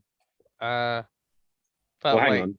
Is there anyone here who hasn't read or seen the anime, like read the manga or seen the anime of Death Note, that plans to? Do you plan to, Ben? Well, I keep saying I will, but I haven't for like But 10 years no, straight. but So if you have any intentions to, it's a huge fucking spoiler. does it involve Yeah. death or notes? Yes, Oh yeah. both, in fact. Death Note. Does the movie ruin it? Say that. The movie Uh, ruins everything. Yeah, the You don't need movie's to garbage. worry Yeah. about the movie. Don't worry about the movie. I heard that they're trying to make another live action version. Of course heard they that are, because they're too. fucking stupid. Oh god damn it. Death Note has twists, and twists involve things, and they commit to things, and it's great. And if Yeah. everyone has seen Death Note knows what I'm talking about, then that's cool. And if you haven't seen Death Note, then you don't, and that's fine. Death Note is fantastic at doing it. I like that this kind of doesn't. It doesn't. Go on, Alec, you can do it. It doesn't pull its punches, but like sometimes it does. I do draw issue with the car exploding in Conchita's face. And her being fine. Yeah, and her walking away and Jacinto getting her ring is what mobilizes Jaime to decide to, like, you know, have a fucking fight. And it's like, Conchita shouldn't be alive, really, because like she was like she was standing pretty much next to the car when it exploded, and she didn't have to be, but you made the decision to make her stand like right next to it. Yeah, and also that was also Jacinto's fault. So you could have leveraged that as the point if you were going to put her there. Like either you put her there and she dies, and then you can have a moment later on in the film because the kids don't know who did it. So you can put a point later on in the film where it's like, oh, by the way, I set the fire, like in a Yeah. better way than that, obviously. But You didn't have to have it go down that No. way. they But- basically took two ideas and mixed them together when they You should have could- had one complete idea. Yeah, you could have really easily just made it so Jaime still blamed Jacinto for Conchita's death, and it's like, yeah, you didn't actually need to do all this like stuff, I guess. Like it's not like a big point, I guess, because she dies like 3 scenes later. But Yeah, it's but it just makes like it feel less significant. it's just like no, because like Conchita's actually like a named character, and we seem to lose like all like the non-significant orphans, and it's like, Yeah. oh, Oh, sorry, thank God that all the ones that we didn't know the Orphans. names of died. yeah, we don't lose. No. Al's got Yeah. some shit in his back, and the other one broke his ankle later on, but it's all right. They're alive. Al's compacted so much snot it's turned into a gold ingot. If you listen to the subtitles from my version. Oh, yeah, no, that was also mine. What was it? He said it was a marble, I think. No, It was the a first thing marble- was a marble, It's a and then marvel. the second thing. But mine was the scene before where she's going like, "Hey, now look at this one," and it's all the gold ingots, and it's she's like, Oh, It's- okay. "Al made this out of snot." Oh man, It was. they should fucking lock him in. It was. Oh, it was making me die. I really enjoyed the subtitles being a scene too fast. It was really fun. But yeah, Um, the what you're saying about that scene with her, I completely agree. It doesn't break it for me because like it is the way they do it still works. It's just, you know, if you wanted to make it perfect, you would either have her die in that explosion or have her like, you know, you see her like move or jump or something. Like she doesn't have to be that close. I'd rather you kept the scene with her and Jacinto, but like this is fixed by her being like a few more meters away, and I Yeah. don't know why you wouldn't have her just be a few meters away if you want her to be alive. Yeah, I mean, I opposed guess you can to argue that an she's- explosion is erratic. right next to the car as it explodes, and it's like just put her here. It's just a question of positioning. Yeah, I mean, like, Like- I completely agree with you, but to play devil's advocate, you could argue that an explosion, while it's an encompassing thing, like the actual like breadth of it is very erratic and not like all encompassing. Yeah, because she dies later, it amounts to like a 0.5. So like it's really not that significant. It's just it's just one of those things where I'm like, you could have just put her here and I wouldn't have a problem. But Yeah, I suppose she's we also don't is here genuinely now. know how injured she actually was. Like, although she seemed fine, like I know this is like argument for argument's sake because it wasn't demonstrated in the movie, but although she seemed fine and you assume that all the blood on her is from the kids, like for all we know, she could have had a wound just like maybe not as bad, but just like the doctor. And she still volunteered to walk all that way. Mm. But I agree with you. And then, and again, this is just like a little. This is a little something with when Carlos hides from Jacinto in like the kitchen thing, and he definitely does not have enough time to get into a cabinet and hide in it, but he manages to. And it's that trope where someone comes in and they don't know that the guy the protagonist is doing this on the scene. And it's like, you didn't have fucking time to do that.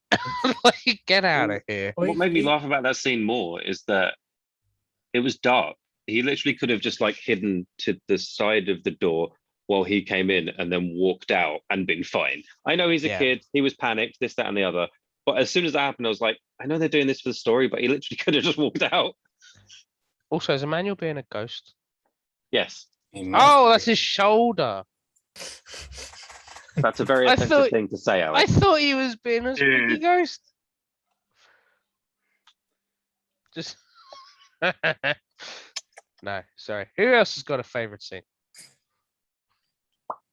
Hang on, I think Dan was going to say something. No. Okay. Who else is left for a favorite scene? I've still got one. But then you go. I didn't have one prepared. You did.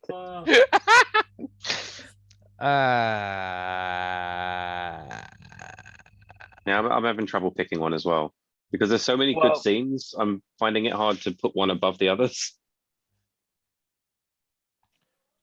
It's hard, but I'm so familiar with the fucking movie. Sorry, Simon. You had one. I kind of have one. It's kind of like, I feel it's like a fitting end for when he died, and like because essentially he died by, yes, he got stabbed lots of times, right? But he didn't actually die at that point of time, right? He died because he got drowned by Santi, essentially, right? But it's because he still had the gold, and he literally filled up his pockets with the gold and like tied a bag of the gold to his waist. It was literally the weight of the gold, as the scene is, that pulled him down and killed him. Because like essentially, if he like, because why did who? Because essentially he found the gold, but essentially he could have still showered to what was the guy? His name was Pig, right? Yeah, but no, they wouldn't have heard him from there. And also, why would he bother when they've deserted him and he can just keep it all for himself? Yeah, they decided he was a mental. So. Oh no! I absolutely agree on that part. It's just that because it's the weight of literally the gold and everything else, and his pride, and it's the reason why he drowned with his like literally his own sins, right?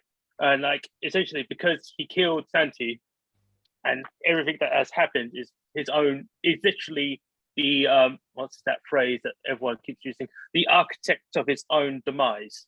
And I feel like that scene in itself is actually quite all right, yeah. Because if you weren't such a selfish prick, you could have you probably could have survived and you probably could have gone away with it. But no, because you decided that you wanted to be a greedy fuck. And you had a bunch of meddling kids fuck with you. Essentially, that's the reason why he died. Well, it's funny, really, because like Santi's death was an accident. Like, okay, him chucking him in the water and making sure he wasn't found was on purpose, but you can tell from how he's acting and how much blood he's lost that he pretty much was guaranteed to die. So that part itself was an accident because he didn't do it on purpose. He was just trying to scare him and he wanted to keep him silent. That is also as a result of his bad actions, though, of trying to get the gold. But it's that moment, that decision for him to hide Santi, that's the breaking point. That's when it all goes downhill from there on. So like, yeah, like obviously the metaphorical thing of the gold weighing him down is like, yeah, it's excellent. I feel All like his sins are coming back. Yeah, I feel like it makes the story a bit more complete. It kind of ends the arc of his character, I guess. Yeah. Yeah, you get a nice full circle. Well, that's the thing. I think he's sort of coming at it from, if I don't hide this kid, I'm gonna get in trouble. I'm gonna lose my reputation. And then I can't get the gold. I can't get any money. And it's like, none of these are good reasons to hide a body. And it's like, it's not like it's not a common thing, but like, yeah, these are not good things to. I don't know, to be honest. Like, in like for me personally, I'm like, yeah, I wouldn't hide a fucking body. If I made a mistake, I'd own up to it. Like, it happens. But we all push 12-year-olds into stone pillars and they once or twice. die. But like for him, I don't see anything wrong with what he did because, like, considering that they're in the middle of a war, considering that he had to live as one of these kids, so he knows what it's like, and now he's actually in a decent position, and he knows that if he wasn't there, he'd have jack shit and probably end up dying. From a selfish, personal perspective, I think he made the only choice that was kind of gonna work. I see something wrong with what he did. I can understand why he did it. Yeah, that's fair. Like, obviously, what he did was wrong. What I mean is, yeah, that's a better way to put it. Because what I was trying to say is, like, from his perspective, it's completely understandable. But yeah, like, he did wrong, mega wrong. But you can understand the mechanisms of why he did it. Yeah. And he's okay. He's still a fucking asshole. Oh yeah, he's the biggest piece of shit on the earth, but you know why he's become like that as well. Yeah, and it's not like he's cartoonishly evil. Like you can see why you were just you're fucking top dog, and then you're throwing your weight around a bit, and then shoving your dick in old women, a kid's died. Yeah. No, he didn't. No, he didn't. No, he didn't. And it's like, yeah, I can see why he did it. I can understand why he did it, and that's kind of the scary bit. I can see why he did it, and if I killed a kid, would I do that? Like, that's kind of the. I mean, maybe. Who knows? That's kind of the freaky question. That's sort of the horror behind it. It's the ghost is secondary to Jacinto, and that's why, yeah, I think that's why Jacinto's so much more prominent on the poster. Like, yeah, Ben, I've just noticed what your name is, and I really enjoy it. Anyway, carry on. Well, it's a really cool little movie. I just have to make this pun. It's just, I'm really sorry. It's just that he didn't have the backbone to admit his mistakes, so he's just missing the devil's backbone, I guess. Sorry, just had to say it. It's real quick. Yeah, you can edit that out later. Simon. Sorry. Simon.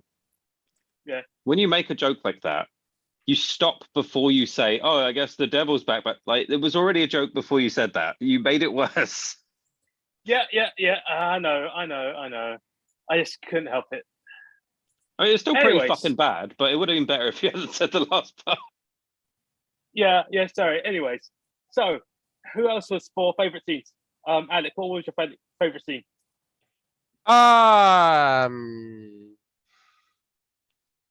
The whole movie. I liked it when he stuck it in the woman.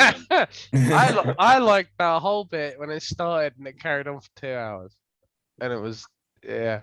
Really hated that bit where all the words came up though. Fuck.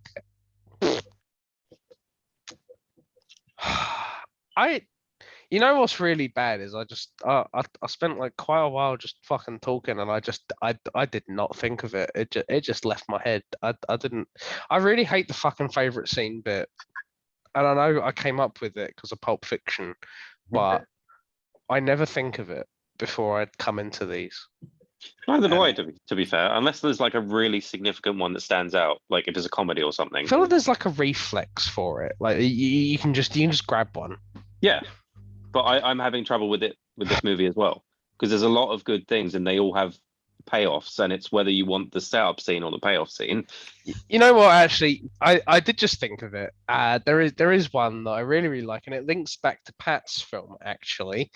But it's not just there for the reference, it is there to facilitate this connection between Carlos and Cazares. And it is the Count of Monte Cristo, which for some reason has shown up twice in Foreign Film Round, which I think is really neat. But yeah,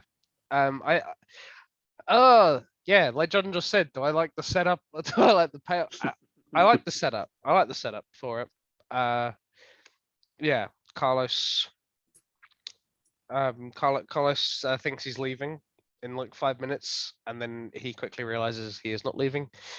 And yeah, it's just something where Carmen's like,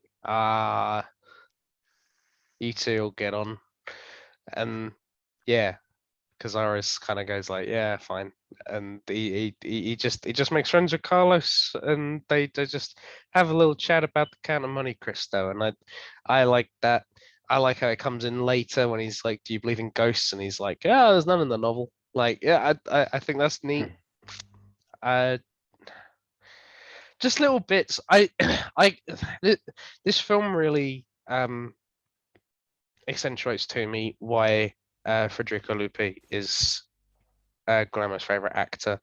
He is Did a great job in Star Wars. He is fucking phenomenal in this film. I'm gonna ignore that. You didn't, but you mentioned it.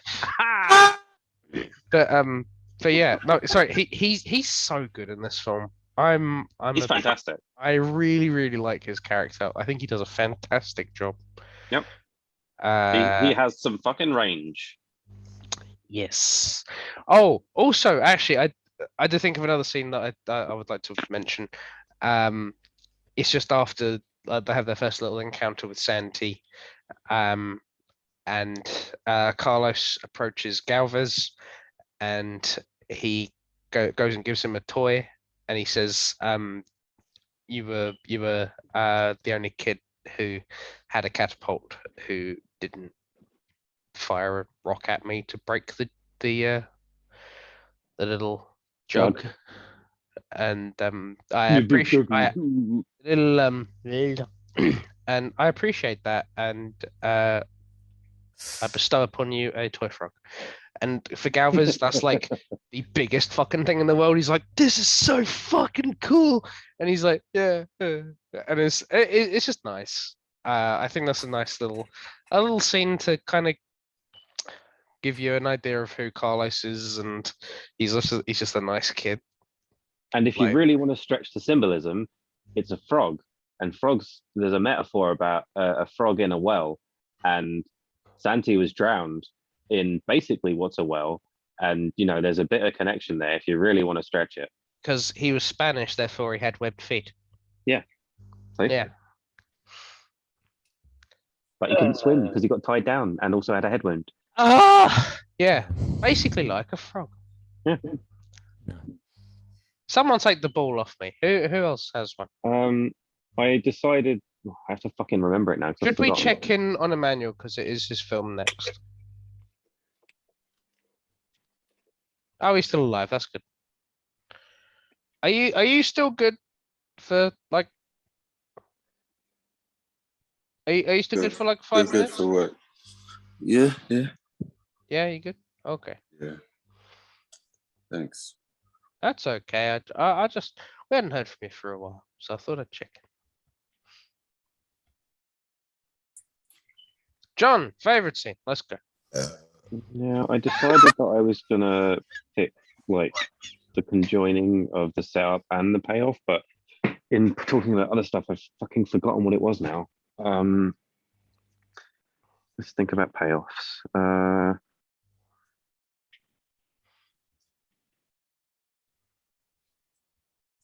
Carry on talking about other stuff. Well, Pat, you got a favorite scene?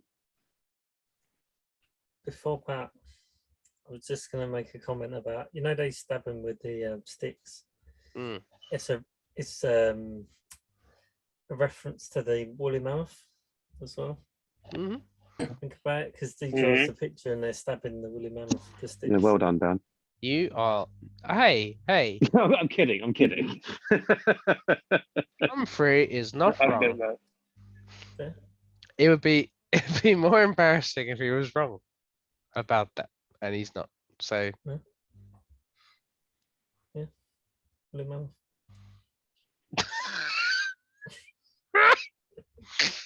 bless you. Oh, one of the bits that got me was that when they're looking at the picture of the naked woman, he says, "Oh, her fanny's the wrong way around." So, how would you know this? Little did they know that that was actually a bit of fuck. What's the foreboding thing we talked about earlier? Before its time. Oh, foreshadowing. Thank you. It was a bit of foreshadowing because what actually happened is Jacinto stabbed her in the fanny and then it came out. That's what happened at the end when he killed her. Anyway, I genuinely can't remember what I decided on because there's a lot that's good in this movie. I thought it's so annoying because I thought about it. I thought about the setups and the payoffs, and I had something, but it's gone. I like this movie. Many scenes are good. I'm glad you did because I genuinely, when I recommended it, I thought I should really pick another Kurosawa, honestly, because I don't think people are going to get along with this one. I genuinely didn't expect you in particular to get along with this one. I mean, yeah, because if it's compared to Pan's Labyrinth, and I think that's fucking dog shit, I can see why you'd think that. I was thinking of stuff like, Jacinto just ties a bunch of gold to his belt. And I thought you were going to go like, he's going to sink with them. And I was like, yeah, but. Well, the thing with this movie is that, I remembered. Yes. In fact, I'm just going to say it straight away. My favorite connection of scenes is what I was talking about earlier, where the very first scene is Jaime finding Santi and being like, "You're definitely dying," and then you assume he throws him in the water to give him a burial and put him out of his misery, and then the whole way through the film you learn more and more and more, and then when we have the epitome of that being, oh no, it was Jacinto the whole time. He made a mistake. He tried to cover it up, and now he's literally getting dragged under by the ghost of that child. And I think that entire thing, because it's literally from start to finish, that payoff. If any of you ever find me and I'm nearly dying, please don't give me a quick and easy death by chucking me underwater. Just No, I'll fucking teabag you first. stab me in the fucking brain. Don't let me. Drowning is horrible. Don't do that to me. Yeah, but if we have to hide your body as well, it's a lot easier. It kind of kills two birds with one stone. After you've definitely killed me, do what you want, but don't Hang on. Don't give me a quick and easy death by drowning. That's fucking crap. Don't do that to me. I mean, you're probably, if you're anything like Santa, you're probably already severely brain damaged. He wouldn't even notice. Yeah, I definitely also won't notice a fucking knife in the brain. So I definitely also won't have to Yeah, but I would, drowning to because death. I'd have to stab you, and that that's a problem for me. That's okay, because that's what Yeah. friends do. Okay, so would you rather be buried alive instead then? No, no, I'd I'm pretty sure that's actually worse. that's a lot worse, actually. Simon's not involved in my death. Well, actually, but- let's. Well, we don't know about I mean, yeah, this. he Oh, might wait, be the shit, one who it's being causes the recorded. problem. Never mind. Too late. Yeah, never mind. It was the never mind. Chinese man. Simon's fucking Damn it. disqualified. This is on YouTube. Well, let's. Humphrey, why does let's your nail this jacket down say right now. wank on it? No, No, the that's other a 95. It's the fucking flip. Bang. It looks like wank. Yeah, it does really look like wank. But yeah, Alec, if it makes you feel any better, if I found you in that state, it's 2022, I'd call an ambulance. Oh yeah, we Right. call them. Really? What do you mean, fucking really? Really? Jesus. Really? You wouldn't just chuck him in a dirty bit of Yeah. water? Exactly. I would just chuck him in water.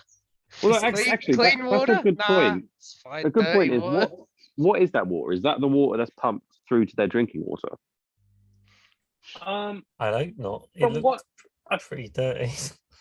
Why else from would what I there be water? there? understand, it's like you guys said it was like a well, right? Essentially, it's just collected rainwater, and that rainwater is like used for like latrines and shit. Essentially, For what?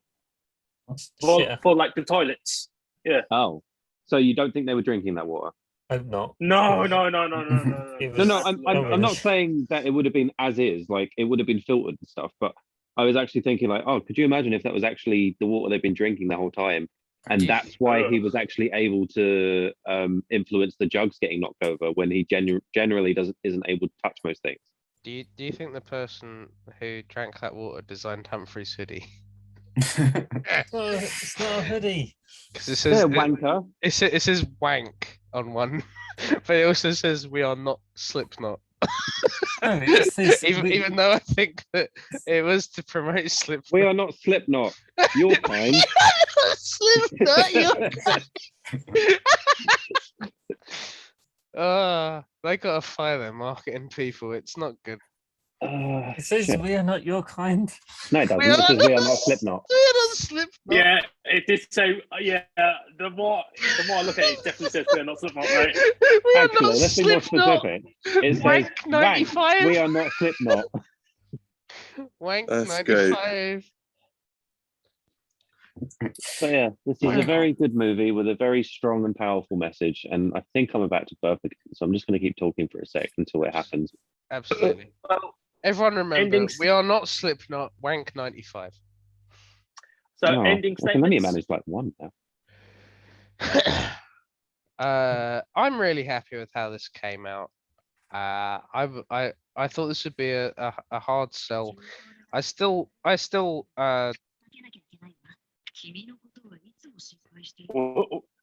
John, is that you or is that? is that your What? nephew? Who's doing that? No, Doing that's what? I heard. Were you watching? Are you watching anime? Oh, did you hear something? Yes, I heard. Oh good. no! The entire time I've got Fire Intro. Emblem on my Switch, and I've been playing it this entire Oh, time, okay. but you've not heard anything until literally just now. Yes. That's so weird. Because I tested it last week. Don't you remember when I said, "Can you guys hear anything?" And you said no. So I was like, "Oh, that's fine then." Not last week when I was here. Well, we've just stumbled on your waifu. Leave my look. Fucking hot. Leave her alone. Her name's Shez. She's got blue hair and she's really pretty. John Wait, what, are you- O'Brien's are son. you- Are you playing Three Houses? Three Hopes. Oh, okay. Okay, I don't. All right. In any case, I have played Three Houses. John O'Brien's son, would you like some And Edelgard is the best guy. in any case, Yeah, Alec, sorry. you're saying that. I'm really happy with how this came out. I didn't expect. I thought people would come away and go like, "Oh, it's boring," and I'm glad that people just took it as it was, and yeah, I'm very grateful that everyone just dealt with the stream. Yeah, thank you everybody. I mean, this was real nice. Yeah, it was You're a welcome. great story. I mean, like we all grew up in that time period of Hanna-Barbera cartoons anyway. So it's great. 1939. Wait, Yeah, what? Yeah. we all remember Scooby Doo. We all remember Scooby Doo. I think your closing statement should be why the fuck this is like Scooby Doo. Scooby-Doo. Other than Well, no, that, I if fucking we're gonna- told you. That If was we're my going to talk opening about statement. Scooby No, Doo, you we need didn't. to talk about the fact that the newest Scooby Doo is fucking weird, and they make Velma into a stalker who really wants to shag Shaggy. There wasn't a fucking. What? Other than that, there's kids in it, it wa- and there's a ghost in it. I don't see the comparison joke, between this that's and the whole point. Scooby Doo. Because Regard- Jacinto is the monster, and they have to unmask him. And then he goes, no. And then he goes, Regard- haha, I was I actually see the Jacinto the whole comparison. time. Yeah. Oh, Yeah, no, you and don't. he got stopped by a bunch of meddling kids, and that damn ghost Yeah. too. That's the whole point. Yeah. The ghost, it was a ghost Yeah. and a kid. Yeah. Ridiculous. And like the guys in the truck, Pig and whatever the other guy's name was that I'm not sure we ever actually heard, they were clearly like the bogus villains who like couldn't do anything right. They were there for comedy relief. And they even had the running scene. All that was missing was the music. And Fuck, I had a thing to say. Now I just got fucking Scooby Doo in my head. You got Scooby Doo, bitch. Oh, I'm sorry, so sorry, but it's oh Christ. oh fuck, what was this? No, I can't fucking think. Hooray. All right, okay. So Emmanuel's pick is next, yes? You are muted, my friend. Yeah, I wasn't talking to y'all. Sorry. Oh, Wow, rude. Oh, Okay, wow, rude. Gives no Yeah. whatever. So Emmanuel has been removed from the chat. Sorry, that wasn't the best way to say that. Sorry, is it my turn to say the film, or Yeah, I thought I'd distract you. is it any Yes. other comments? No, that's it. It's all on you. Oh, you Go. spotlighted me. Why'd you spotlight me? Because Because it's you're your pick. beautiful. Yeah, and the film This is is your pick. This Spotlight. is your pick. Okay. Well, just to quick lead up to this, I picked this before Alec picked his pick. Before he picked So- his Alec Dickman. nose. Hang on. I picked this pick at Well, the the pick- start of the year. You have no way of verifying that. So no, he means literally.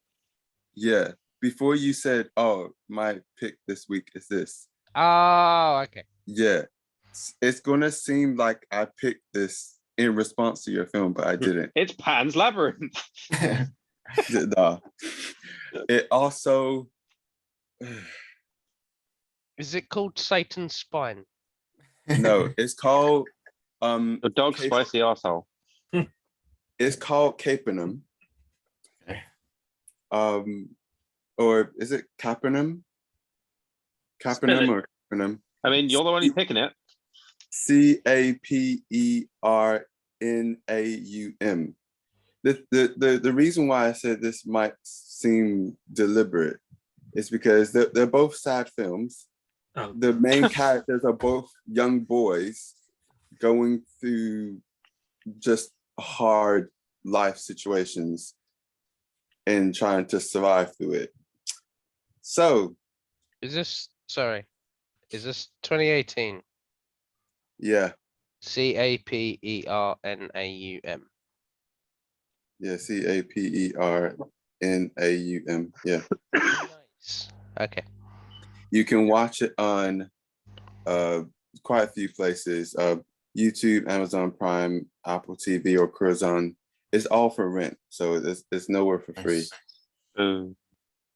No, actually watch it on a streaming platform. Yeah. Yeah. Excuse me. It's Simon. So sorry that it's another like sad, heart-wrenching film. What are you But trying to do to me, Emmanuel? I wasn't expecting someone to pick something like this. I wasn't expecting Alec to pick something like this. You should know Alex a miserable cunt. You should know I pick things that are good.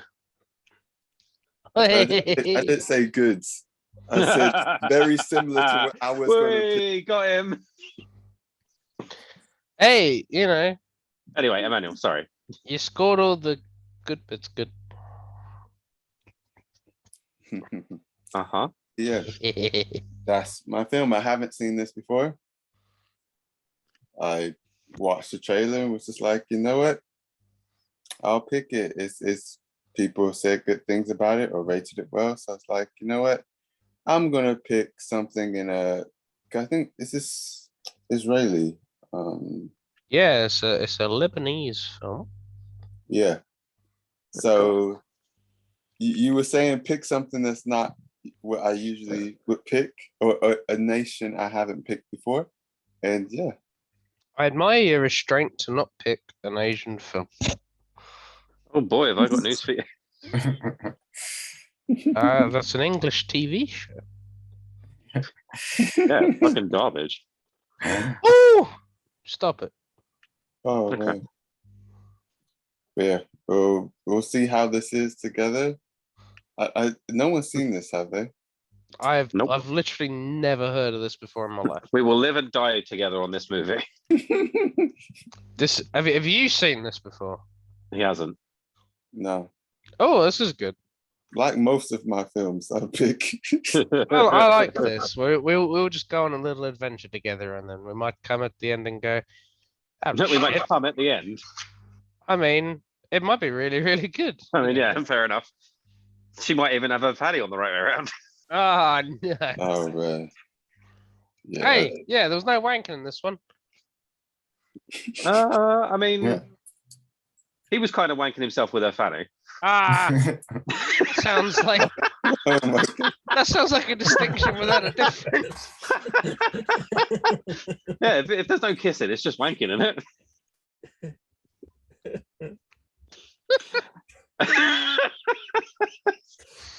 Yeah. Oh god, What yeah, whatever. Always.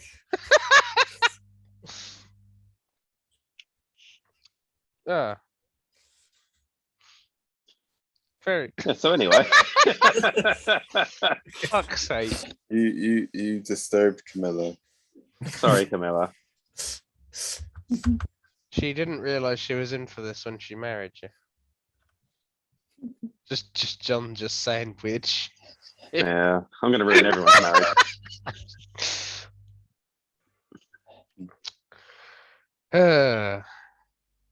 I'm sorry to find out this way. Yeah, it's better now than later. Hmm. Yeah. Oh, I like your balloons. Oh, thanks. Yeah, Camilla decorated the place for my birthday. It's really nice. Oh. Happy birthday, man. Oh yeah, fuck it. Happy It's birthday. it's still your birthday. Oh no, it's not. It's not. It's 20 minutes after 20 your minutes birthday. late. Happy late birthday. Oh, Hey, happy. get fucked, Emmanuel. It's not your birthday anyway. Happy Just not kidding. your birthday. Whee. No, I hope you had a good day, and I'm sure Camilla spoiled you Yeah, she did. by marrying you. Hey. Yep. Yep. I do wish that I didn't have this pain in me, but Oh So yeah, what? fuck, I forgot about what did someone say? that. If it was Dan, which I'm assuming it was, Emmanuel had his wisdom tooth taken out. You probably won't know because you never fucking read anything.